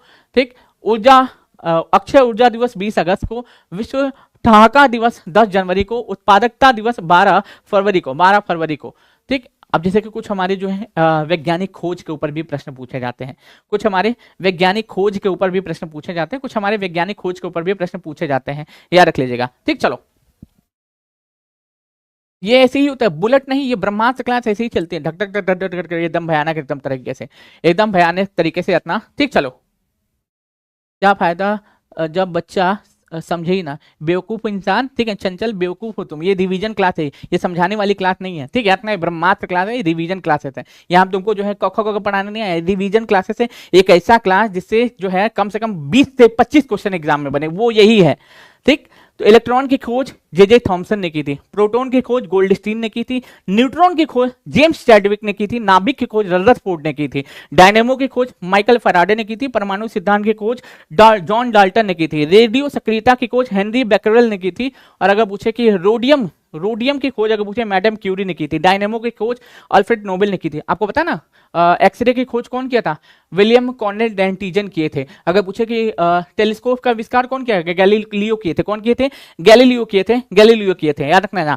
पीएच स्केल का खोज कौन किए थे, सोरेंस किए थे। हाइड्रोजन की खोज हेनरी कोंडविस किए थे, कैवेंडिश किए थे। हीलियम की खोज लोकवियर किए थे। नाइट्रोजन की खोज रदरफोर्ड किए थे। ठीक है, नाइट्रोजन की खोज, ऑक्सीजन की खोज कौन किए थे, प्रिस्टले किए थे। नेक्स्ट आगे बढ़ते हैं। अक्रिय गैस रैमजे और रेले ने किया था। थोरियम की खोज बल्सिलियस ने की थी। टेलीविजन की खोज जीएल बेयर्ड ने किया था। बैरोमीटर टेरी सेली ने किया था। रेल इंजन जॉर्ज स्टीफन ने किया था। और ग्रामोफोन या एडिशन ने। और अगर पूछे दूरबीन की खोज गैलीलियो ने की थी। भाप इंजन जेम्स वाट ने किया था। अगर पूछे चुंबकीय प्रेरणा फराडे ने किया था। एक्सरे की खोज रोंटीजन ने किया था। भाई साहब सभी पेपर में क्वेश्चन पूछे गए, ठीक लगा। ठीक है, सभी पेपर में क्वेश्चन पूछे गए। ठीक, चलिए ठीक है, चलिए आगे बढ़ते हैं। अगर पूछे कि कुछ प्रमुख देश है उसकी राजधानियां, कह दो कि पेपर में प्रश्न नहीं आते हैं यहाँ से, कह दो कि यहाँ से पेपर में प्रश्न नहीं आते हैं, बिल्कुल आते हैं, याद रख लीजिएगा, ये याद कर लीजिएगा। ठीक है, यार ना भारत की राजधानी नई दिल्ली, रुपया यहाँ पे करेंसी हो जाएगी। बांग्लादेश का ढाका टका करेंसी हो जाएगा। भूटान का थिम्पू हो जाएगा। और अपना नेपाल का काठमांडू और नेपाली रुपया यहाँ करेंसी हो जाएगा। म्यांमार का नेपी हो जाएगा। क्यात यहाँ की करेंसी हो जाएगी। चीन की बीजिंग हो जाएगी। राजधानी युआन यहाँ की करेंसी हो जाएगा। ऑस्ट्रेलिया का कैनबरा राजधानी हो जाएगा। डॉलर यहाँ की करेंसी हो जाएगी। ठीक, श्रीलंका का श्रीवर्धने जय परम कुट्टे हो जाएंगे। मुद्रा यहाँ पे श्रीलंका रुपीस हो जाएगी। ईरान की कैपिटल तेहरान हो जाएगी। तोमान यहाँ की करेंसी हो जाएगी। इराक के बगदाद दिनार यहाँ की करेंसी हो जाएगी। लेबनान की यहाँ की राजधानी बेरूत हो जाएगी, पाउंड यहाँ की करेंसी हो जाएगी। यमन की सना हो जाएगी, रियाल यहाँ की करेंसी हो जाएगी। थाईलैंड की बैंकॉक हो जाएगी, बहत यहाँ की करेंसी हो जाएगी। इजराइल की कैपिटल जेरूसलम हो जाएगी, न्यू शेकल यहाँ की करेंसी हो जाएगी। कतर की कैपिटल दोहा है, रियाल यहाँ की करेंसी हो जाएगी। जापान की टोक्यो है, येन यहाँ की करेंसी हो जाएगी। सऊदी अरब की कैपिटल रियाद हो जाएगी और रियाल यहाँ की करेंसी हो जाएगी। दक्षिण अफ्रीका की प्रिटोरिया हो जाएगी और अगर पूछे रैंड यहाँ की करेंसी हो जाएगी। जिम्बाब्वे की हरारे कैपिटल हो जाएगी, डॉलर यहाँ की करेंसी हो जाएगी। मिस्र की काहिरा पाउंड यहाँ की करेंसी हो जाएगी। केनिया की नैरोबी और शिलिंग यहाँ से करेंसी हो जाएगी। कनाडा की ओटावा डॉलर यहाँ की करेंसी हो जाएगी। क्यूबा की हवाना हो जाएगी, पीसो यहाँ की करेंसी हो जाएगी। मोजाम्बिक की मपूतो हो जाएगी, मेटिकल यहाँ की करेंसी हो जाएगी। संयुक्त राज्य अमेरिका की वाशिंगटन डीसी हो जाएगी, डॉलर यहाँ की करेंसी हो जाएगी। ठीक है, रखना डॉलर यहाँ की करेंसी हो जाएगी। ठीक, चलो तुम जाओगी क्या? तुम रुको चंचल, तुमको हम ब्लॉके मार देते। कहे तुम जाओगी? हम तुमको ब्लॉके मार देते, चिंता मत करो, छुट्टी तुम्हारा चंचल, जाओ। चलो फिलहाल बार बार डिस्टर्ब कर रही थी लड़की। ग्वाटेमाला सिटी यहाँ की करेंसी हो जाएगी, क्वाट जाल हो जाएगी। अगर पूछे इक्वाडोर क्यूटो यहाँ की करेंसी हो जाएगी। क्यूटो यहाँ की राजधानी हो जाएगी, शुक्रे यहाँ की करेंसी हो जाएगी। रूस की मॉस्को राजधानी हो जाएगी, रूबल यहाँ की करेंसी हो जाएगी। ठीक, पेरू की लीमा न्यू सोल यहाँ की मुद्रा हो जाएगी। डेनमार्क की कोपेनहेगन क्रोन यहाँ की करेंसी हो जाएगी। ऑस्ट्रिया की वियना हो जाएगी। शिलिंग वर्तमान में मुद्रा यूरो है। इटली की कैपिटल रोम हो जाएगी। लीरा यहाँ की लीरा और वर्तमान मुद्रा यूरो है। ठीक है, चेक गणराज्य की राजधानी प्राग हो जाएगी। कुरुना यहाँ की क्या हो जाएगी? करेंसी हो जाएगी। आयरलैंड की कैपिटल डबलिन हो जाएगी, पाउंड यहाँ की करेंसी हो जाएगी। मलेशिया की कैपिटल कुआलालंपुर हो जाएगी, रिंग गिट यहाँ की करेंसी हो जाएगी। स्विट्जरलैंड की कैपिटल बर्न है, फ्रैंक यहाँ की करेंसी हो जाएगी। अफगानिस्तान की काबुल अफगानी रुपया यहाँ की करेंसी हो जाएगी। तो बहरीन की मनामा दिनार यहाँ की करेंसी हो जाएगी। मालदीव के मालदीवी रुपया, मालदीव का जो रुपया वहाँ की करेंसी हो जाएगी। कंबोडिया की न्यू पेन है हो जाएगा, रियाल यहाँ की करेंसी हो जाएगी। ओमान का मस्कट हो जाएगा, रियाल यहाँ की करेंसी हो जाएगी। घाना अक्रा यहाँ की कैपिटल, कैडी यहाँ की करेंसी हो जाएगी। वियतनाम की हनोई डाग यहाँ की करेंसी हो जाएगी। पूर्वी तिमोर दिल्ली यहाँ की राजधानी हो जाएगी और रुपया यहाँ की करेंसी हो जाएगी। केप वर्डे प्रेरा यहाँ की राजधानी हो जाएगी। एक्सकूडो यहाँ की करेंसी हो जाएगी। ये आप देख लीजिएगा। ठीक, जैसे कि विभिन्न देश और उनके संसद के नाम, इसका जो पीडीएफ है। ठीक, चलिए इसका पीडीएफ जो मुश्किल है कि मिल पाएगा, इसका पीडीएफ मुश्किल है इतना, इसका याद रख लेना, इसका स्क्रीनशॉट ले लो। इसी विभिन्न संसदों के नाम उनके देश में, विभिन्न संसदों के नाम उनके देश में, विभिन्न संसदों के नाम उनके देश में। मैंने यहाँ पे आपको ऑप्शन दे दिया था कि हम लपालप जो है रोक के इसका स्क्रीनशॉट ले लें। ठीक, अब यहाँ पे जो आविष्कार किया है पेनिसिलिन का या फिर उसके बारे में मैंने बता दिया। अब यहाँ पे जो कांग्रेस हमको पढ़ना है, कांग्रेस आपको बता दूं 1885 में इसकी स्थापना होती है। लॉर्ड डफरिन उस समय वायसराय रहता है। लॉर्ड डफरिन क्या रहता है वहां पे उस समय? वायसराय रहता है। हमको सब नहीं पढ़ना है, पहला तो पढ़ना ही है। बंबई अधिवेशन व्योमेश चंद्र बनर्जी इसके अध्यक्ष हैं। गोकुल दास तेजपाल संस्कृत विद्यालय में प्रथम अधिवेशन होता है, व्योमेश चंद्र बनर्जी इसके अध्यक्ष रहते हैं। फिर दूसरा कलकत्ता में होता है, दादा भाई नौरोजी इसके अध्यक्ष रहते हैं। तीसरा मद्रास में होता है, बदरुद्दीन तैयब जिसके अध्यक्ष रहते हैं। चौथा जो है इलाहाबाद में होता है, प्रथम अंग्रेज इसके अध्यक्ष रहते हैं। बदरुद्दीन तैयब जो है प्रथम मुस्लिम अध्यक्ष रहते हैं। ठीक, और इसके बाद हम लोग 85 से सीधा आ जाएंगे, मालूम है कहाँ? 85 से हम लोग सीधा अब आ जाएंगे 1896 में आ जाएंगे। कलकत्ता अधिवेशन जिसकी अध्यक्षता रहीमतुल्लाह सियानी करते हैं, फिर उसके बाद हम लोग कहाँ पे आ जाएंगे मेरे भाई? उसके बाद हम लोग आ जाएंगे सीधा 1905 वाले पे आ जाएंगे। सीधा 1905 वाले पे आ जाएंगे, जो फोकस है इंपॉर्टेंट वाला जो है। ठीक है, 1905 वाला अधिवेशन जो होता है वो बनारस में होता है। गोपाल कृष्ण गोखले इसकी अध्यक्षता करते हैं। फिर उसके बाद आप देखोगे 1906 में दादा भाई नौरोजी इसकी अध्यक्षता करते हैं। 1907 जहाँ पे नरम दल गरम दल में फूट पड़ती है, ठीक है, सूरत अधिवेशन, राजबिहारी घोष इसकी अध्यक्षता करते हैं। ठीक, उसके बाद 1911 का अधिवेशन, कलकत्ता अधिवेशन, विशन नारायण धर इसकी अध्यक्षता करते हैं। यहाँ पे हमारा राष्ट्रीय गान गाया गया था, वंदे मातरम। ठीक, फिर उसके बाद 1912 वाला बांकीपुर पटना, जहाँ पे रघुनाथ नरसिंह मधुलकर इसकी अध्यक्षता करते हैं। उसके बाद आप देखिएगा 1916 हमारे लिए जरूरी हो जाएगा। 1916 जिसकी अध्यक्षता अंबिका चरण मजूमदार करते हैं, ठीक है। नरम दल गरम दल मुस्लिम लीग तीनों यहाँ पे एक हो जाते हैं। फिर उसके बाद आप देखिएगा कलकत्ता अधिवेशन, एनी बेसेन इसकी अध्यक्षता करती है, प्रथम कांग्रेस की महिला अध्यक्ष इसकी अध्यक्षता करती हैं। फिर उसके बाद 1923 आ जाना, उन्नीस सौ बाईस वाला जो होता है वो कहाँ पे होता है, गया में होता है। सी आर दास इसकी अध्यक्षता करते हैं। फिर आपको बता देता हूँ 1923 में मौलाना अबुल कलाम आजाद क्या करते हैं, विशेष सत्र की अध्यक्षता करते हैं, याद रख लीजिएगा। 1924 का अधिवेशन बेलगांव अधिवेशन, जिसकी अध्यक्षता कौन, महात्मा गांधी जी करते हैं। अगर पूछे 1925 का अधिवेशन सरोजनी नायडू इसकी अध्यक्षता करती हैं, प्रथम भारतीय महिला अध्यक्ष इसकी बनती हैं। 1929 का अधिवेशन जो रहता है वो कल कहाँ पे होता है दोस्तों, 1929 का जो अधिवेशन होता है, 1929 वाला विशेष वाला नहीं, 1929 वाला ये वाला याद करना है, जो लाहौर में होता है, जिसकी अध्यक्षता पंडित जवाहरलाल नेहरू करते हैं। फिर उसके बाद 1931 पे आ जाइएगा। 1931 की अध्यक्षता कौन, कराची में होती है, और कौन करता है, सरदार वल्लभ भाई पटेल इसकी अध्यक्षता करते हैं। सरदार वल्लभ भाई पटेल इसकी अध्यक्षता करते हैं। फिर उसके बाद 1938-39 हरिपुरा त्रिपुरी संकट को आप याद कर लीजिएगा एक साथ। फिर 1940 वाला जो है रामगढ़ अधिवेशन, मौलाना अबुल कलाम आजाद अध्यक्ष बनते हैं, और सबसे लंबे समय तक अध्यक्ष यही बने रहते हैं, सबसे लंबे समय तक अध्यक्ष यही बने रहते हैं। अब जैसे कि हमारे कुछ मौलिक अधिकार, क्योंकि मूल संविधान में, हमारे संविधान में, मूल संविधान में कितने मौलिक अधिकार थे, मूल संविधान में आप देखिएगा तो कितने मौलिक अधिकार थे, 7 मौलिक अधिकार थे। 44वां संविधान संशोधन 1978 में होता है, और जो किया क्या जाता है मेरे भाई, संपत्ति का अधिकार हटा करके कानूनी अधिकार बना के 300 में शामिल कर दिया जाता है। उसके बाद आप देखिएगा हमारे भारत में 6 मौलिक अधिकार हैं, 6 मौलिक अधिकार है। पहला है समता या समानता का अधिकार, पहले में लिखा है विधि के समान समता, विधि के समान संरक्षण, मतलब कि कोई भी व्यक्ति किसी के साथ, ठीक है, जो है किसी के साथ कोई भेदभाव नहीं किया जाएगा। उसके बाद देखो 15 जन्म स्थान लिंग जाति मूल इन सभी के आधारों पे आपके साथ कोई भेदभाव नहीं होगा।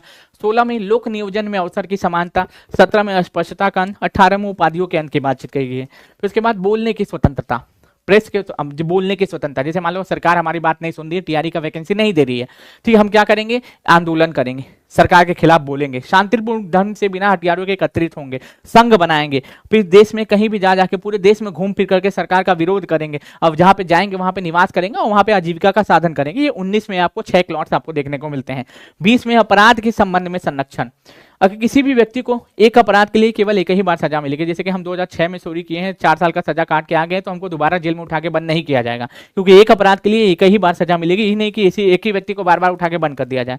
दूसरा, अपराध करने समय जो कानून था उसी कानून के तहत उसको सजा दी जाएगी, उसी कानून के तहत सजा दी जाएगी। पता चला 2006 में अपराध कर रहे हैं, 2 साल बाद सजा मिल रही है, पहले चोरी का सजा का अपराध जो प्रावधान था 6 साल था, अब 2 साल बाद इसका प्रावधान बदल के 8 साल हो गया, तो हमको 6 साल वाली सजा मिलेगी, ना कि 8 साल वाली मिलेगी।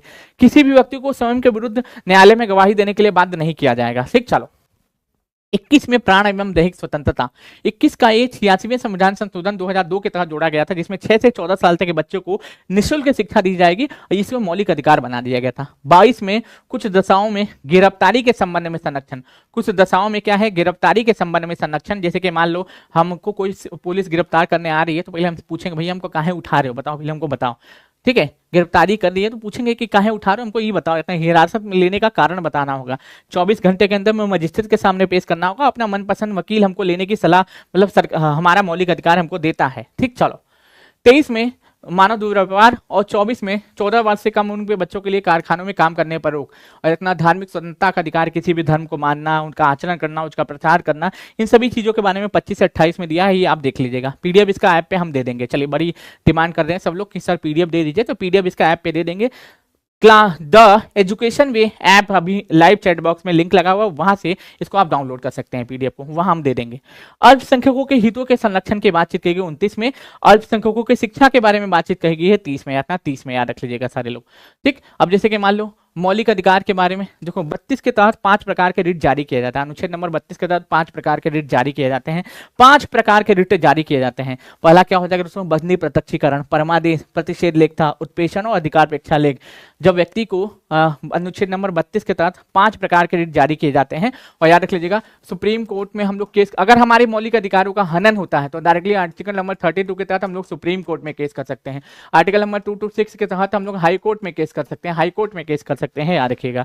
ठीक, चलिए अब कुछ हमारे यहाँ पे डीपीएसपी है, 36 में राज्य की परिभाषा दी गई है, 37 में ये न्यायालय में प्रवर्तनीय नहीं है। ठीक है, अब 38 में आप देखिएगा कल्याणकारी राज्य की अवधारणा के बारे में बातचीत कही गई है। 39 में 39 का ये 39 का क्लॉट्स है, 40 आप याद कर लीजिएगा, 40 में ग्राम पंचायत का वर्णन है। फिर उसके बाद 41 में कुछ दशाओं में काम पाने का अधिकार, और 42 में काम न्याय संगत होना चाहिए और मानवीय दशा होना चाहिए जब व्यक्ति काम कर रहा है। 43 में काम कामकारों को लिए निर्वाह मजदूरी की व्यवस्था करेगा। 44 में आप देखिएगा समान नागरिक संहिता की बातचीत कही गई है। 45 में बालकों को निःशुल्क शिक्षा देना अनिवार्य है 6 साल से कम उम्र के बच्चों के लिए, लेकिन हाँ नहीं मिलेगा तो केस नहीं कर सकते, राज्य जैसे जैसे सक्षम होती जाएगी वैसे वैसे बताती जाएगी, याद रख लीजिएगा। ठीक, चलिए नेक्स्ट आगे बढ़ते हैं। 48 के ए में पर्यावरण संरक्षण की बातचीत कही गई। 49 में राष्ट्रीय महत्व में जो स्मारक होते हैं, जैसे कि हमारे राज्यों में जो स्मारक होते हैं राष्ट्रीय महत्व, उनकी रक्षा कौन करेगा? राज्य सरकार करेगी। 50 में कार्यपालिका से न्यायपालिका के अलगाव की बातचीत की गई हो। और 51 में आप देखिएगा क्या है मेरे भाई, 51 में आप देखिएगा क्या होगा, अंतर्राष्ट्रीय शांति की बातचीत कही गई है। ये हमारे संविधान की अनुसूचियां हैं। पहली अनुसूची में वर्णित है भारत राज्यों का संघ है, भारत में 28 राज्य और 8 केंद्र शासित प्रदेश हैं। दूसरे में देखिएगा, दूसरे में आपको क्या देखने को मिलेगा, बड़े बड़े जो आला अधिकारी होते हैं ना उनके क्या है दोस्तों, इनमें राष्ट्रपति, न्यायाधीश और विधान। देखो दूसरे में क्या है दोस्तों, वेतन एवं भत्तों की बातचीत की गई। तीसरे में शपथ की बातचीत की गई। चौथे में कहा गया दोस्तों राज्यसभा की सीटों का आवंटन के बारे में बातचीत कही गई है। पांचवें में अनुसूचित जनजाति और जाति, अनुसूचित जाति एवं जनजाति के प्रशासन का वर्णन है। छठवें में अनुसूचित जनजाति के प्रशासन का वर्णन है, जिसमें 4 राज्य हैं, असम, मेघालय, त्रिपुरा, मिजोरम। उसके बाद देखोगे 7वें में 3 प्रकार की सूचियों का वर्णन है, संघ सूची, राज्य सूची और समवर्ती सूची का वर्णन है। संघ सूची में 97 विषय हैं, राज्य सूची में 66 विषय हैं और समवर्ती सूची में कहाँ पे दोस्तों 47 विषय हैं। समवर्ती सूची ऑस्ट्रेलिया के संविधान से लिया गया है। ठीक, अब हमारे देखो 8वीं अनुसूची में 22 भाषाओं का वर्णन है।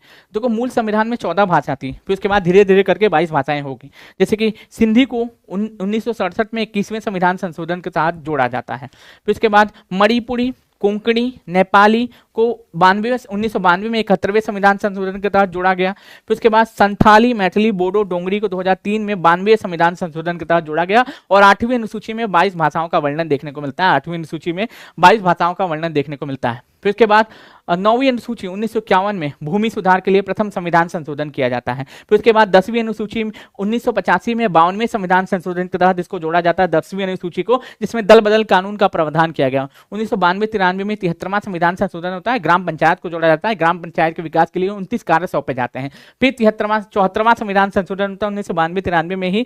और याद रख लीजिएगा इसमें 12वीं अनुसूची को जोड़ा जाता है, जिसमें नगर निकाय के बारे में बातचीत कही गई, जिसमें यहां से सुधार के लिए 18 कार्य सौंपे गए हैं।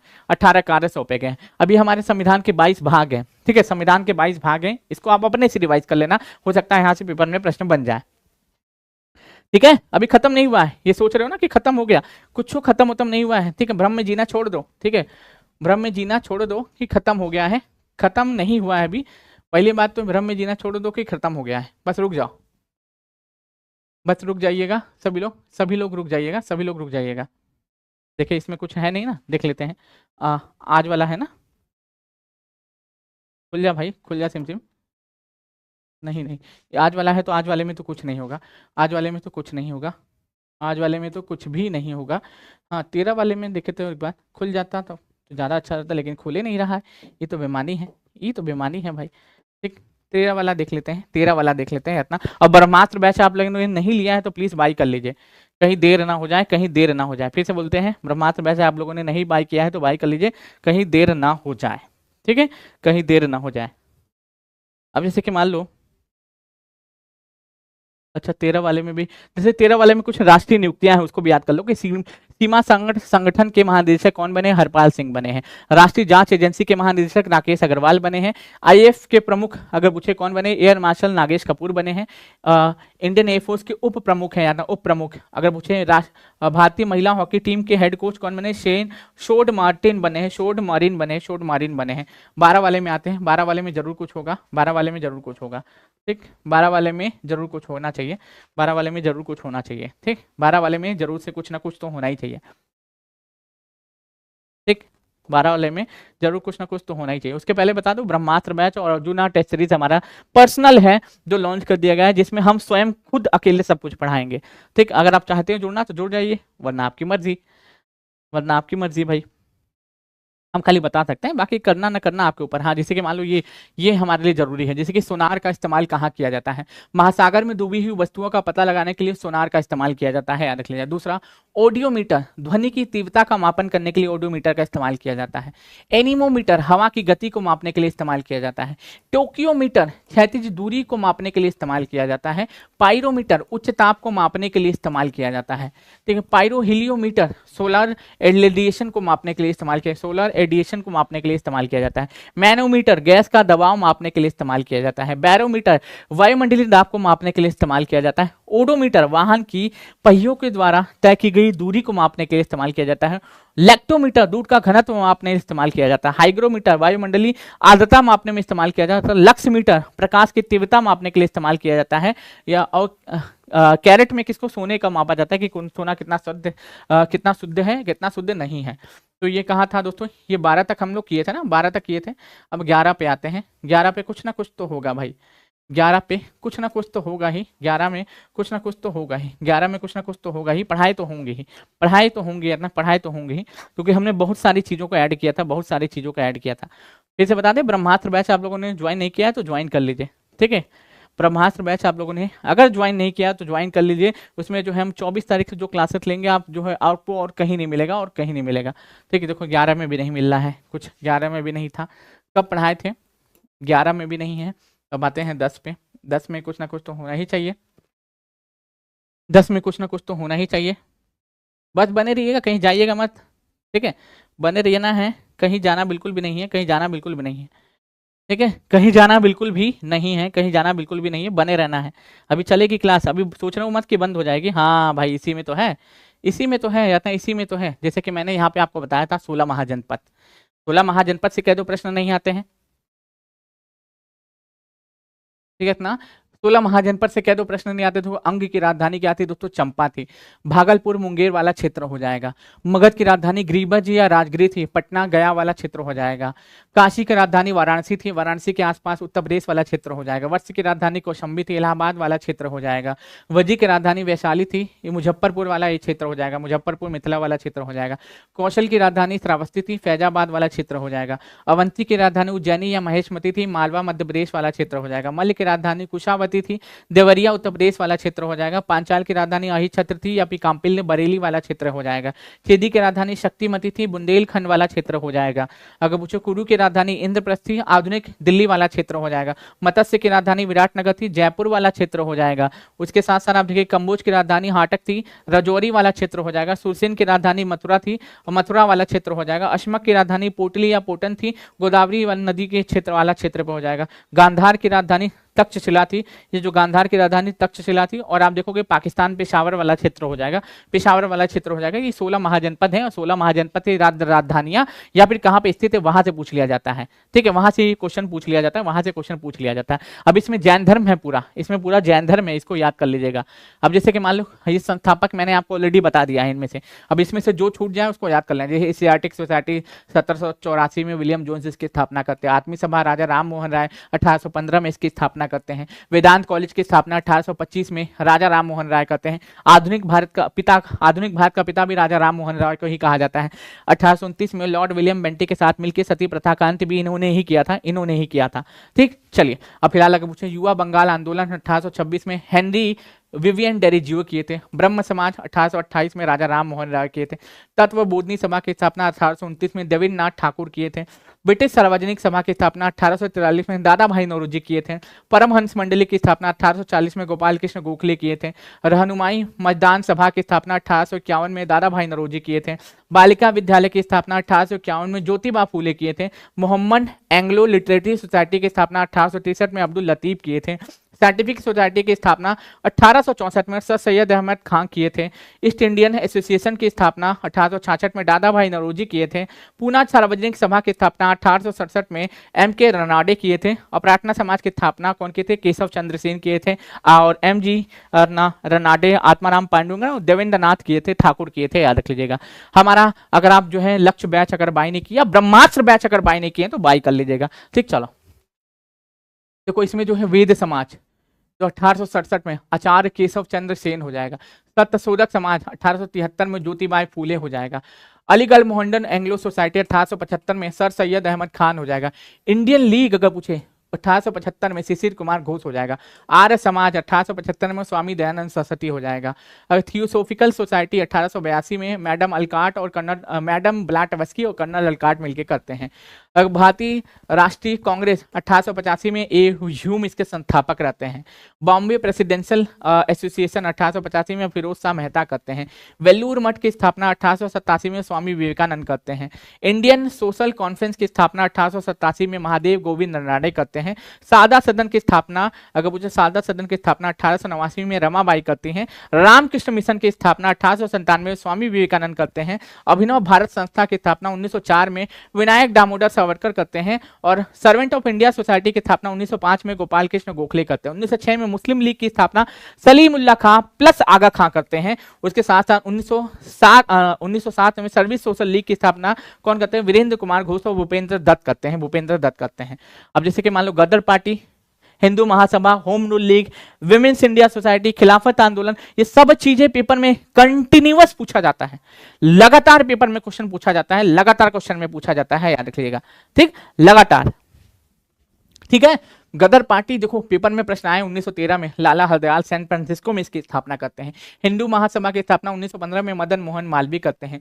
होम रूल लीग की स्थापना 1916 में टीला कोयनी बेसेंट करते हैं। विमेंस इंडिया एसोसिएशन की स्थापना 1917 में लेडी सदाशिव अय्यर करते हैं। खिलाफत आंदोलन 1919 में अली बंधु करते हैं। अखिल भारतीय ट्रेड यूनियन की स्थापना 1920 में एम.जी. जोशी करते हैं।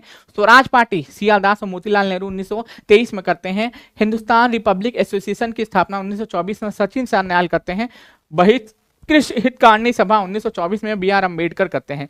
राष्ट्रीय स्वयंसेवी संघ की स्थापना 1925 में डॉक्टर हेडगवार करते हैं। नौजवान सभा की स्थापना 1926 में भगत सिंह, छबील लाल और यशपाल सिंह करते हैं। और अगर पूछे खुदाई खिदमतगार मूवमेंट की स्थापना अगर पूछे 1930 में अब्दुल गफार खां करते हैं। हरिजन सेवक संघ पुणे में स्थापना महात्मा गांधी जी करते हैं। स्वतंत्रता श्रमिक पार्टी की स्थापना 1936 में कौन करते हैं दोस्तों? ठीक है, कौन करते हैं तो रखना, ये करते हैं बी.आर. अम्बेडकर। फॉरवर्ड ब्लॉक की स्थापना कौन करता है दोस्तों? ये फॉरवर्ड ब्लॉक, इसको ऊपर कर लेना, नहीं समझ में आया तो सुभाष चंद्र बोस करते हैं। कब? 1939 में करते हैं। 1939 में सुभाष चंद्र बोस स्थापना करते हैं। ठीक, चलो भारतीय राष्ट्रीय आंदोलन के महत्वपूर्ण घटनाएं, भारतीय राष्ट्रीय आंदोलन से संबंधित जो है महत्वपूर्ण घटनाएं, जैसे कि भारतीय राष्ट्रीय कांग्रेस पहले ही आ जाएगा आपका, जो है 1885 में इसकी स्थापना कौन करता है दोस्तों? ए ह्यूम करते हैं। ए ह्यूम इसके संस्थापक रहते हैं। और प्रथम अध्यक्ष इसका कौन रहता है? डब्ल्यू.सी. बनर्जी रहते हैं। स्थान कौन सा रहता है?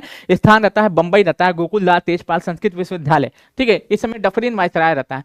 1905 में बंग भंग आंदोलन, आपको बता देता हूं, बंगाल विभाजन के बाद ये बंग भंग आंदोलन की शुरुआत की जाती है। और करता कौन है? ठीक है, करता कौन है अगर पूछ ले कि करता कौन है मेरे भाई, तो कौन करता है? ये करजनवा करता है, करजनवा करता है। मुस्लिम लीग की स्थापना 1906 में सलीमुल्लाह खां और आगा खां करते हैं।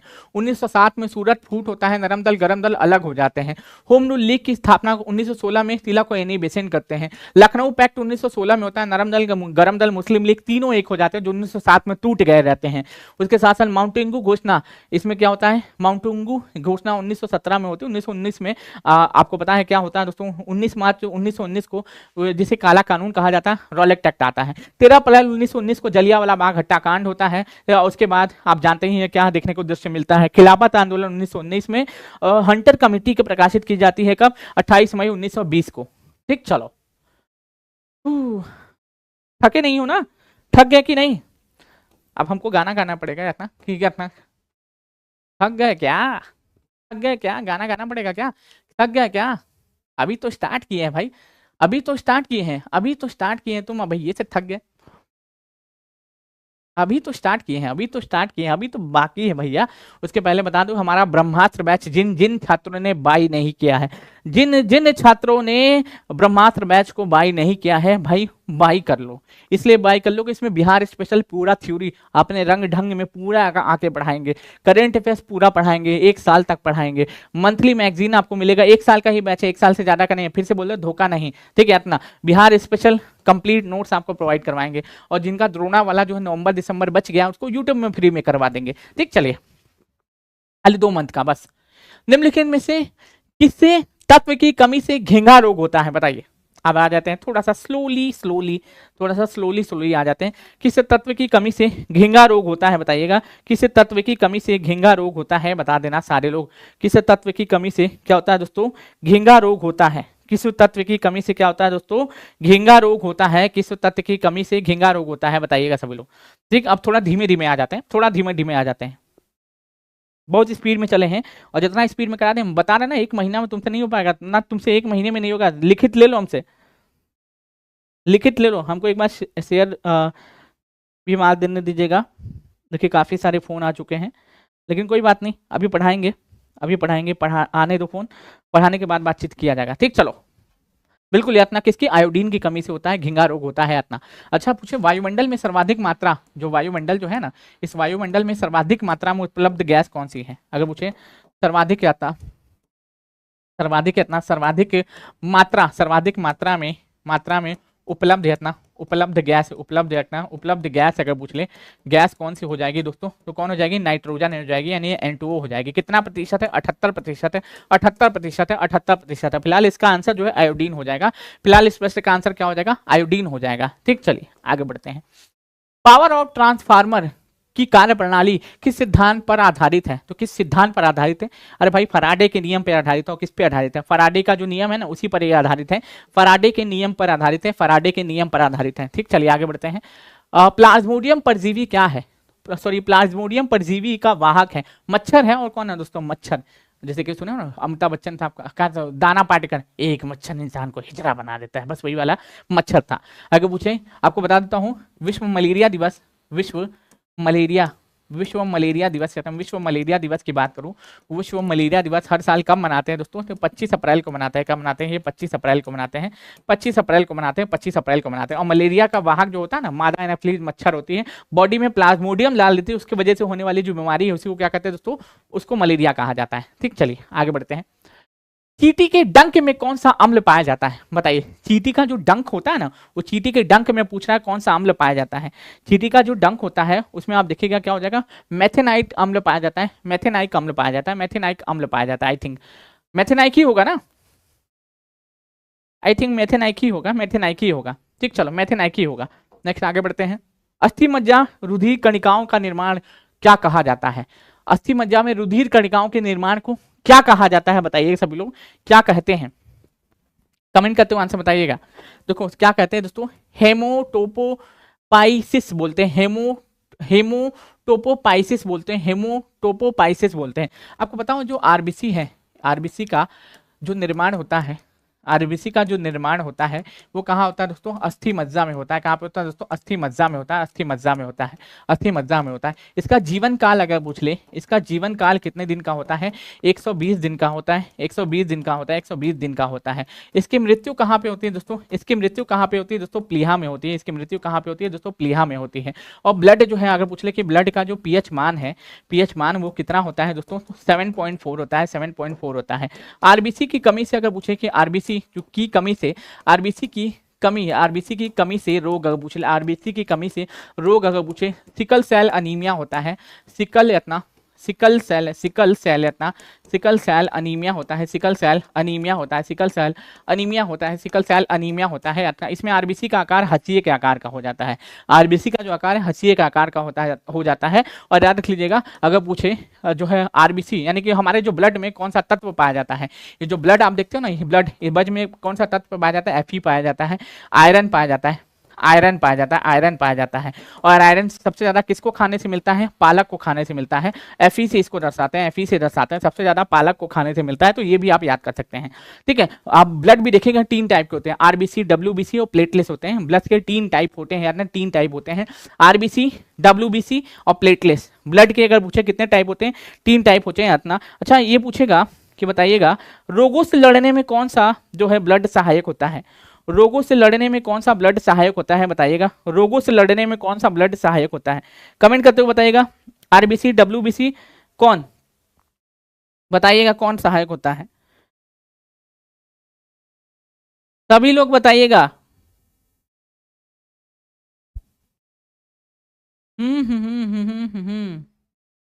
रोगों से लड़ने में कौन सा ब्लड सहायक होता है? रोगों से लड़ने में कौन सा ब्लड सहायक होता है? बताइएगा सभी लोग। ठीक, चले हाँ WBC, WBC जिनका भी आंसर आ रहा है WBC, इनका आंसर जिनका भी आ रहा है एकदम सही बता रहे हैं। नेक्स्ट आगे बढ़ते हैं। वायुमंडल की उपस्थित सबसे हल्की गैस कौन सी है? देखो हमारा जो वायुमंडल है, इस वायुमंडल में उपस्थित सबसे हल्की गैस जो है हाइड्रोजन हो जाएगा। कौन हो जाएगा? हाइड्रोजन हो जाएगा। वायुमंडल में उपस्थित सबसे हल्की गैस का नाम अगर पूछे तो क्या हो जाएगा दोस्तों? हाइड्रोजन हो जाएगा। क्या हो जाएगा? हाइड्रोजन हो जाएगा। एकदम सही बात है, सही बात है। ठीक, चलो आगे बढ़ते हैं।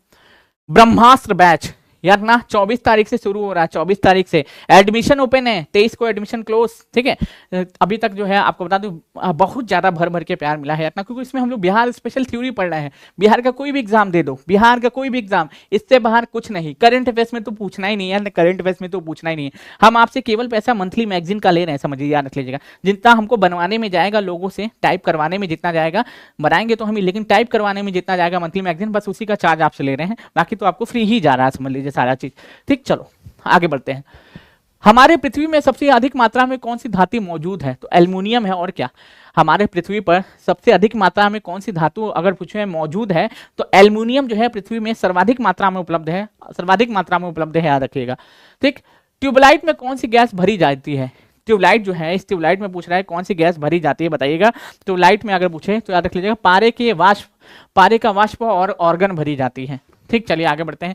निम्नलिखित में से किस धातु को चाकू से आसानी से काटा जा सकता है? जो सोडियम होता है ना, इस सोडियम को आसानी से चाकू से पीस एंड पीस कर किया जा सकता है, चाकू से काटा जा सकता है। जी का मान ज्ञात किया जाता है, मतलब जी का मान ज्ञात किया था किसने? जी का मान ज्ञात किया था किसने? बताइएगा सब लोग, जी का मान किसने ज्ञात किया था? तो जी का मान अगर पूछे किसके द्वारा ज्ञात किया गया था तो हेनरी कैवेंडिश के द्वारा। पेरिस में इंडियन सोसाइटी की स्थापना किसने की थी? पेरिस में अगर पूछे इंडियन सोसाइटी की स्थापना किसने की थी, बताइएगा। अभी हमने आपको बताया है, अभी थोड़ी देर पहले मैंने आपको बताया था। हाँ, वो बात अलग है कि स्पीड थोड़ा ज्यादा था तो थोड़ा कैच नहीं कर पाओगे। हाँ, लेकिन हम मैंने अभी आपको बताया था, बताइएगा सभी लोग। 11 नंबर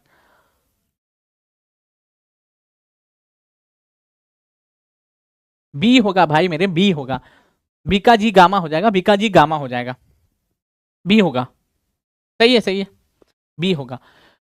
पार्शिया नामक पुस्तक किस वायसराय ने लिखी थी? भाई करजनवा लिखा था, यही करजनवा लिखा था, यही करजनवा लिखा था, जो बंगाल विभाजन किया था। जो क्या किया था दोस्तों? बंगाल विभाजन किया था। यही बंगाल विभाजन भी किया था, बंगाल विभाजन किया था, यही बंगाल विभाजन भी किया था, यही बंगाल विभाजन करजनवा किया था। ठीक, चलो। राजनीतिक सुधारों के लिए विरोध गुरु सॉरी विरोध शुरू करने का श्रेय किसे दिया जाता है? तो किसे दिया जाता है बताइए सभी लोग। राजा राम मोहन राय को दिया जाता है। ऑब्वियसली बदनाम भी थे और नाम भी थे, बदनाम भी थे और नाम भी था। इनका कौन थे? राजा राम मोहन राय थे। अब ये आपको क्रम सजाना है, नीचे दिए घटनाओं का अवलोकन क्रम के हिसाब से सजाइए। देखो, सबसे पहले मुस्लिम लीग 1906 में बनता है, फिर जलियांवाला बाग हत्याकांड 1919 में होता है, 13 अप्रैल 1919 को होता है, फिर खिलाफत आंदोलन 1919 में ही होता है, फिर सविनय अवज्ञा आंदोलन जो 1932 में होता है। तो इसका आंसर 1 2 3 4 हो जाएगा, इसका आंसर 1 2 3 4 हो जाएगा। ठीक, चलो, हमारा ब्रह्मास्त्र बैच लॉन्च कर दिया गया है आप सभी की भारी डिमांड पे।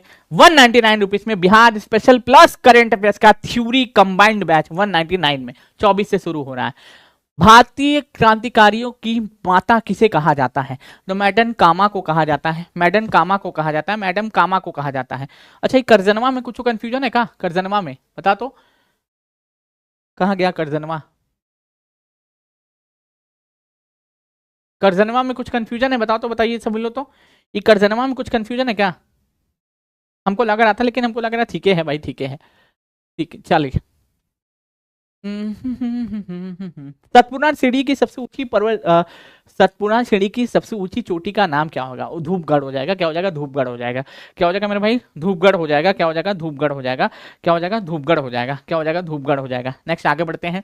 कौन सा प्रदेश म्यांमार के साथ सीमा साझा नहीं करता है? तो असम नहीं करता, अरुणाचल करता है, नागालैंड करता है, मणिपुर करता है, लेकिन असम नहीं करता है, असम नहीं करता है, असम नहीं करता है। ठीक, चलो। कश्मीर में झीलों का भंडार, सही है ना? असम, असम तो हम सुने नहीं है कि कभी सीमा साझा भी करता है, इतना असम तो करता है नहीं। ठीक, चलो।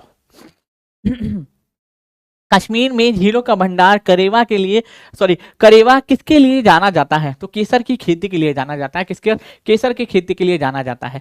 हमारा जीके जीएस का आपका सीबीटी मोड में टेस्ट भी लॉन्च कर दिया गया है।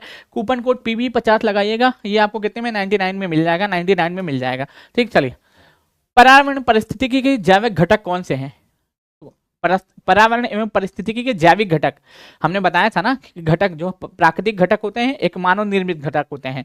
तो इसमें पूछ रहा है कि जैविक घटक, दोस्तों मृदा जैविक घटक है नहीं, जल जैविक घटक है नहीं, वायु जैविक घटक है नहीं, हाँ लेकिन वनस्पति जैविक घटक है। कल ही हमने जो ईवीएस की क्लास ली थी उसी में मैंने बताया था, शुरुआती इसी से किया था।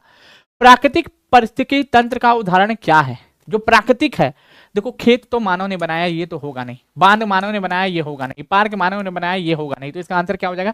झील हो जाएगा। इसमें हमने ईवीएस को भी ऐड किया हुआ है, ठीक। चलिए आगे बढ़ते हैं। निम्नलिखित में से कौन सा भारतीय संविधान का प्रारूप समिति का सदस्य नहीं था? पूछ रहा है नहीं था, नो मीन्स नो वाला अमिताभ बच्चन साहब का डायलॉग वाला पूछ रहा है कौन नहीं था। तो कौन नहीं था दोस्तों? डॉक्टर राजेंद्र प्रसाद नहीं थे, बाकी लोग तो थे। डॉक्टर राजेंद्र प्रसाद को देश रत्न भी कहा जाता है, देश रत्न भी कहा जाता है, देश रत्न भी कहा जाता है, ठीक। चलिए आगे बढ़ते हैं। लोकप्रिय वीटो द्वारा संविधान संशोधन की विधि अपनाई गई है कहां से दोस्तों? स्विट्जरलैंड से अपनाई गई है। कहां से अपनाई गई दोस्तों? स्विट्जरलैंड से अपनाई गई। कहां से? स्विट्जरलैंड से अपनाई गई, जिसकी कैपिटल बर्न हो जाएगी, ठीक। अच्छा आपको बता दूं, समवर्ती सूची अगर पूछे कि समवर्ती सूची अगर पूछ ले कहाँ से लिया गया है? ये ऑस्ट्रेलिया से लिया गया है। संविधान संशोधन अगर पूछ ले कि संविधान संशोधन की बात करूँ, संविधान संशोधन कहाँ से लिया गया है? ये दक्षिण अफ्रीका से लिया गया। कहाँ से दोस्तों? दक्षिण अफ्रीका से लिया गया। मौलिक अधिकार अगर पूछ ले कि मौलिक अधिकार की बात करूँ कि मौलिक अधिकार कहाँ से लिया गया है? यूएसए से लिया गया है। डीपीएसपी अगर पूछ ले कहाँ से लिया गया है? ये आयरलैंड के संविधान से लिया गया है। कहाँ से? आयरलैंड के संविधान से लिया गया है। एकल नागरिकता अगर पूछ ले, एकल नागरिकता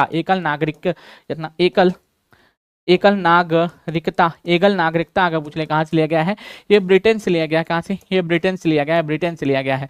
अगर पूछे और क्या था भाई, और भी हाँ मूल कर्तव्य अगर पूछे, मूल कर्तव्य की बात करूं 42वें संविधान संशोधन के तहत जोड़ा गया है। ये कहां से लिया गया? यूएसएसआर ऑप्शन में ना हो तो फिर रूस लगा देना, आप चल जाएगा काम, रूस लगा दोगे काम चल जाएगा, ठीक। चलो आगे बढ़ते हैं।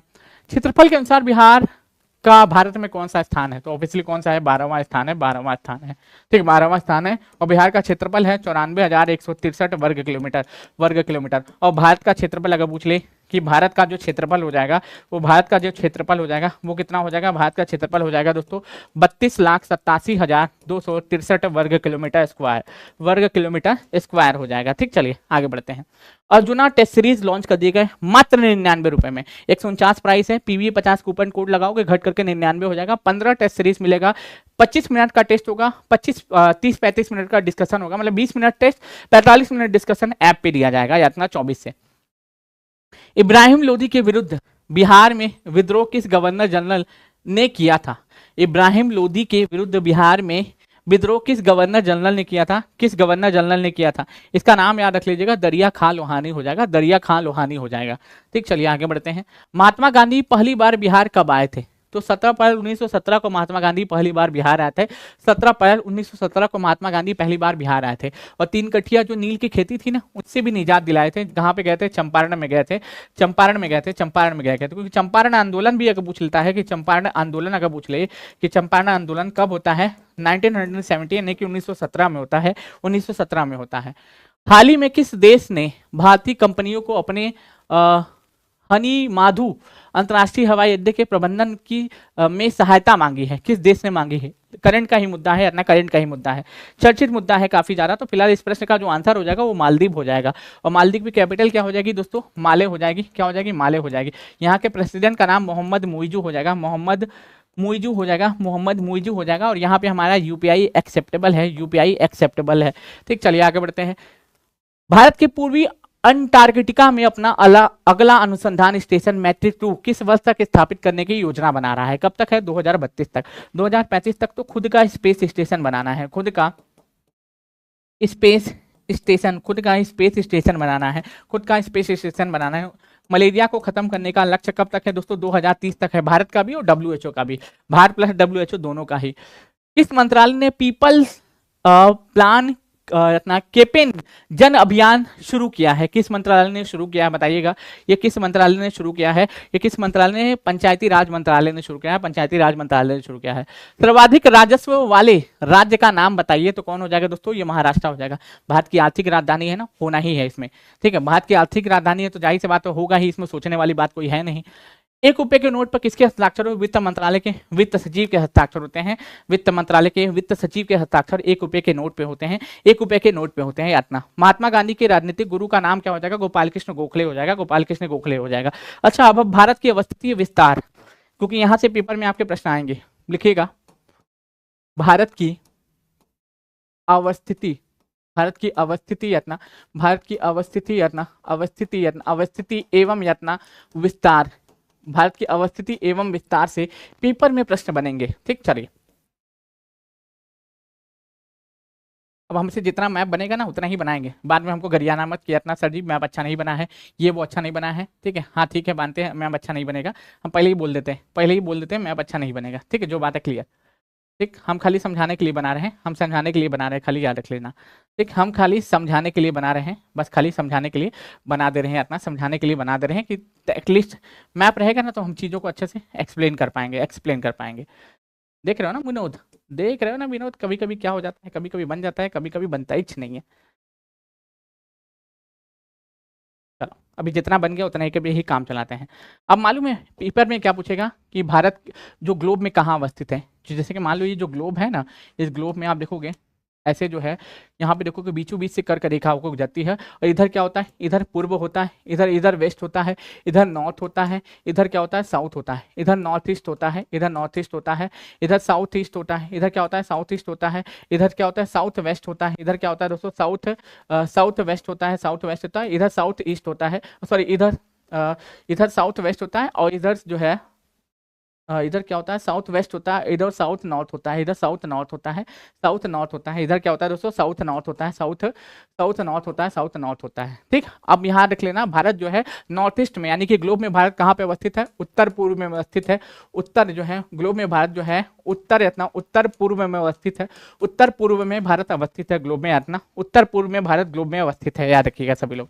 ठीक, और भारत के बिल्कुल बीचों बीच से कौन सी रेखा होकर गुजरती है, मध्य से कर्क रेखा होकर गुजरती है, कर्क रेखा, कर्क रेखा से गुजरती है, कर्क रेखा होकर गुजरती है। और कर्क रेखा गरम छज्जे पर तीर मार, गरम छज्जे पर तीर मार, गरम छज्जे पर तीर मार, तीर यातना तीर मार, गरम छज्जे पर तीर मार 8 राज्यों से होकर गुजरती है। यातना कर्क रेखा भारत से मध्य से होकर गुजरती है और 8 राज्यों से होकर गुजरती है। वो 8 राज्य कौन से हैं, गुजरात, राजस्थान, ठीक है, मध्य प्रदेश, छत्तीसगढ़, ठीक है, झारखंड, पश्चिम बंगाल, ठीक है, उसके बाद त्रिपुरा, फिर उसके बाद त्रिपुरा, उसके बाद मिजोरम, यातना मिजोरम यातना मिजोरम, यानी कि 1 2 3 4 5 6 7 8 राज्यों से होकर जाती है। भारत के पूर्वी बिंदु को अगर पूछे कि भारत का जो पूर्वी बिंदु है यातना, भारत का जो पूर्वी बिंदु है इतना, जो पूर्वी बिंदु आप देखते हो, इस पूर्वी बिंदु को क्या कहते हैं, इस पूर्वी बिंदु को किबिथु कहते हैं, किबिथु कहते हैं, किबिथु कहते हैं, किबिथु कहते हैं, किबिथु कहते हैं। पश्चिमी बिंदु को गौरमोता कहते हैं, गौरमोता कहते हैं, क्या कहते हैं, गौरमोता या फिर गौरमाता कहते हैं। उत्तरी बिंदु को इंदिरा कॉल कहते हैं, इंदिरा कॉल कहते हैं, इंदिरा कॉल कहते हैं, इंदिरा कॉल कहते हैं। और दक्षिणी बिंदु जो स्थल वाला है उसको केप कमोरियन या कन्याकुमारी कहते हैं, केप कमोरियन इतना, केप कमोरियन या फिर कन्याकुमारी कहते हैं, कन्याकुमारी कहते हैं, कन्याकुमारी कहते हैं, कन्याकुमारी कहते हैं। दक्षिणतम बिंदु अगर पूछे इंदिरा पॉइंट हो जाएगा, दक्षिणतम बिंदु अगर पूछे तो इंदिरा पॉइंट हो जाएगा। ठीक, अच्छा आपको बता देता हूँ, भारत जो है उत्तर से दक्षिण में इसकी लंबाई अगर पूछे, उत्तर से दक्षिण तक में भारत की लंबाई 3214 किलोमीटर है। कितना है, 3214 किलोमीटर है। पूरब से पश्चिम तक में भारत की जो है अगर पूछे चौड़ाई अगर पूछे कितनी हो जाएगी, 2933 किलोमीटर हो जाएगी, 2933 किलोमीटर हो जाएगी।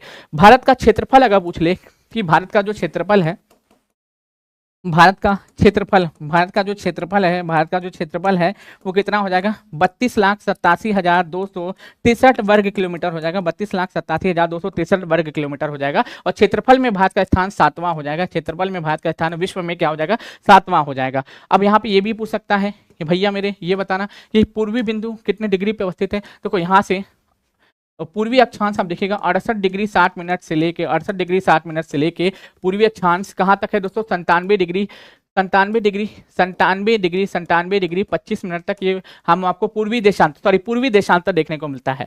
68 डिग्री 7 मिनट से लेके 97 डिग्री 25 मिनट ये पूर्वी देशांतर है, या क्या है दोस्तों, पूर्वी देशांतर है। पूर्वी देशांतर है भारत का, क्या है दोस्तों, पूर्वी देशांतर है, पूर्वी देशांतर है, ठीक है। और 8 डिग्री 7 मिनट से लेके 37 डिग्री 6 मिनट, कितना, 37 डिग्री 6 मिनट ये भारत का क्या है दोस्तों, उत्तरी अक्षांश है। ये क्या है दोस्तों, उत्तरी अक्षांश है। क्या है, उत्तरी अक्षांश है। ये क्या है मेरे भाई, भारत का उत्तरी अक्षांश है, उत्तरी अक्षांश है, ठीक है। और ये मानक समय रेखा, आप देखिएगा जो मानक समय रेखा है भारत के 5 राज्यों से होकर गुजरती है।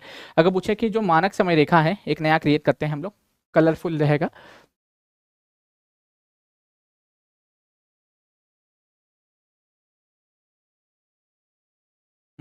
मानक समय रेखा अगर पूछे कि मानक समय जो रेखा है, मानक समय जो रेखा हो जाएगा ये भारत की, अगर पूछे मानक समय रेखा, ये मालूम है 5 राज्यों से होकर गुजरती है, उत्तर प्रदेश, मध्य प्रदेश, छत्तीसगढ़, उड़ीसा और आंध्र प्रदेश। अपना आंध्र प्रदेश, अपना उत्तर प्रदेश, मध्य प्रदेश, छत्तीसगढ़, उड़ीसा, अपना उड़ीसा और आंध्र प्रदेश, इन 5 राज्यों से मानक समय रेखा को गुजरती है। और अपना 82.5 डिग्री जो है, ये 82.5 डिग्री पूर्वी देशांतर ये भारत का मानक समय रेखा है। ये भारत का मानक समय रेखा, यहाँ पे जो टाइम होता है वही पूरे भारत का टाइम होता है, वही पूरे भारत का टाइम होता है, याद रखिए, वही पूरे भारत का टाइम होता है। स्थल से भारत के पड़ोसी देश, स्थल से भारत के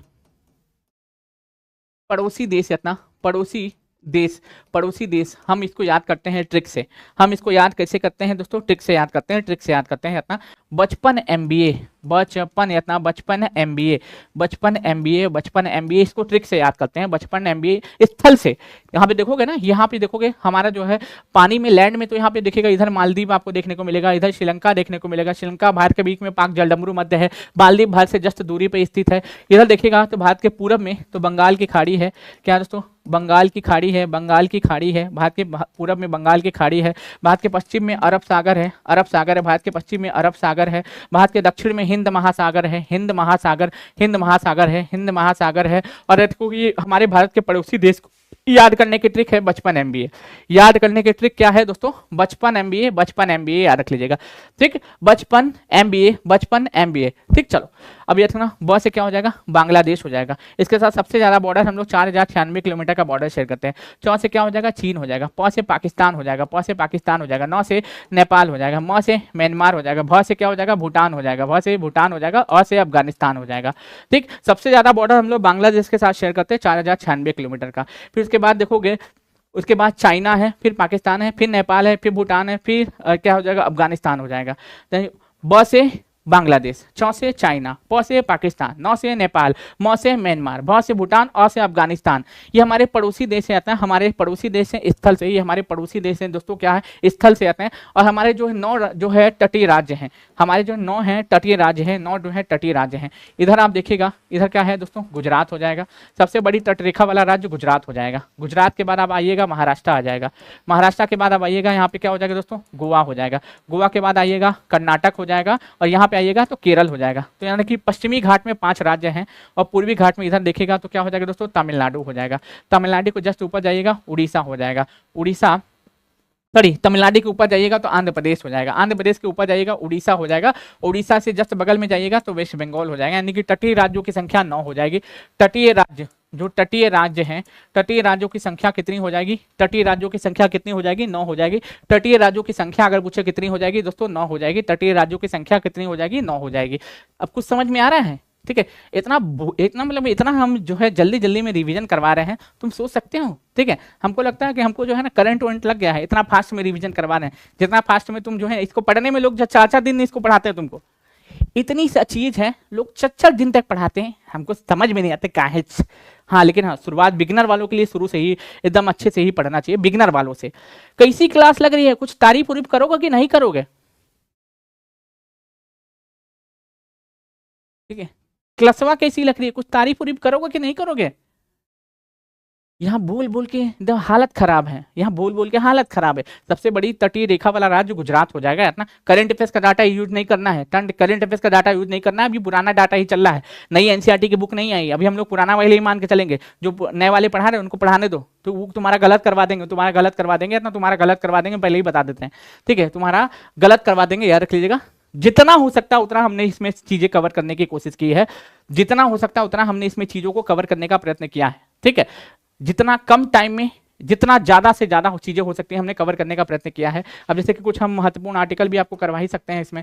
अब जैसे कि मान लो इसमें जो है महत्वपूर्ण है, जैसे कि 100 हो जाएगा, 105 हो जाएगा, 108 हो जाएगा, 110 हो जाएगा, 112 हो जाएगा, 116 हो जाएगा, 117 हो जाएगा, 123 हो जाएगा, 124 हो जाएगा, ठीक है। ये महत्वपूर्ण है। जैसे कि 52 हो जाएगा, 53 हो जाएगा, 54 हो जाएगा, 60 हो जाएगा, 61 हो जाएगा, 72 हो जाएगा, 85 हो जाएगा, ये सब इंपॉर्टेंट है इतना। 280 हो जाएगा, 340 हो जाएगा, उसके साथ साथ 343 हो जाएगा, 312 हो जाएगा, 315 हो जाएगा, 315 हो जाएगा, 315, 324 हो जाएगा, 324 से 329 324 हो जाएगा। उसके साथ साथ 324 के अलावा आप देखिएगा 76 हो जाएगा, 148 से 151 हो जाएगा, 148 से 151, 151 हो जाएगा, और 324 से 329 हो जाएगा। फिर उसके बाद अब देखिएगा आपको क्या हो जाएगा दोस्तों, 352 हो जाएगा, 352 हो जाएगा, 356 इतना, 356 हो जाएगा, 360 हो जाएगा, 368 हो जाएगा, ठीक है। ये सभी जो है महत्वपूर्ण है, ये सभी के सभी महत्वपूर्ण है इतना। 40 हो जाएगा, 44 हो जाएगा, 51 हो जाएगा, 40 हो जाएगा, 44 हो जाएगा, 51 हो जाएगा। इन सभी से पेपर में प्रश्न आते हैं, इन सभी से पेपर में आपके प्रश्न आते हैं, सीधा सीधा पेपर में प्रश्न पूछ लिया जाता है। तो गलती मत करिएगा, ठीक है, गलती मत करिएगा, इसका फायदा उठाइएगा, इसका फायदा उठाइएगा इस क्लासेस का।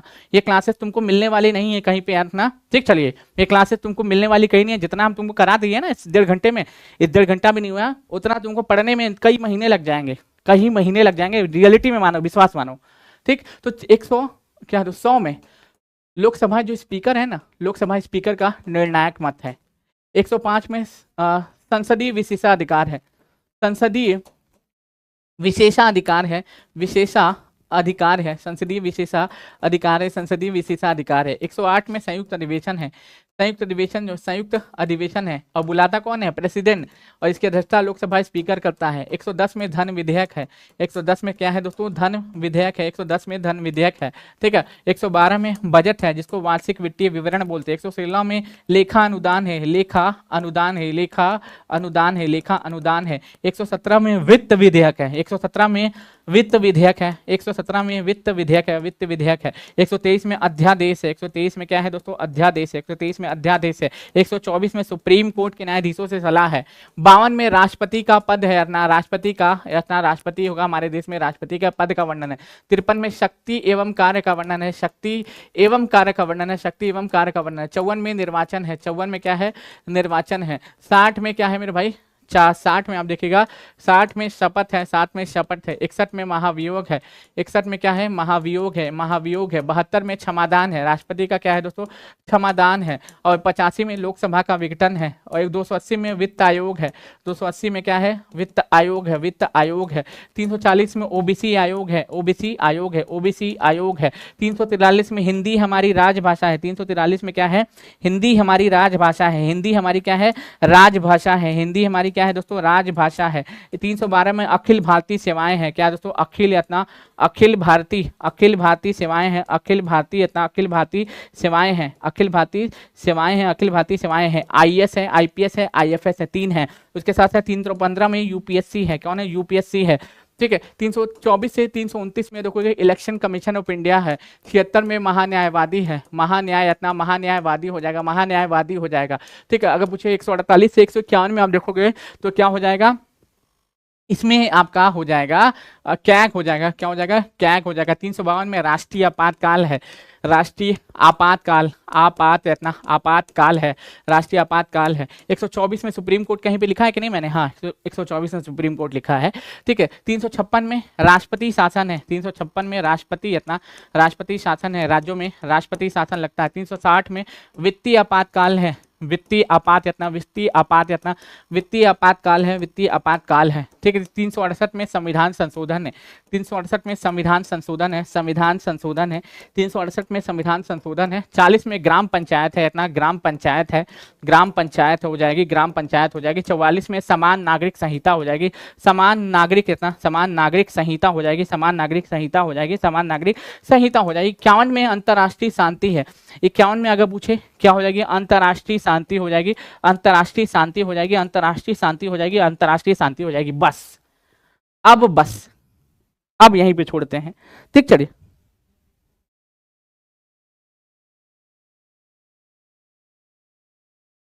आप पढ़ रहे हैं कि पढ़ा रहे हैं? रिंकी कुमारी जी, हम ऐसे ही पढ़ाते हैं, पढ़ना है पढ़िए, नहीं पढ़ना है मत पढ़िए, हम ऐसे ही पढ़ाते हैं। रिवीजन क्लासेस मेरी ऐसे ही होती है, रिवीजन क्लासेस हमारी ऐसी ही होती है यार ना, ऐसी ही होती है रिवीजन क्लासेस, यही स्पीड में चलेगी, किसी के कहने पे चेंज नहीं। तुम्हारे लिए तो बिल्कुल भी नहीं।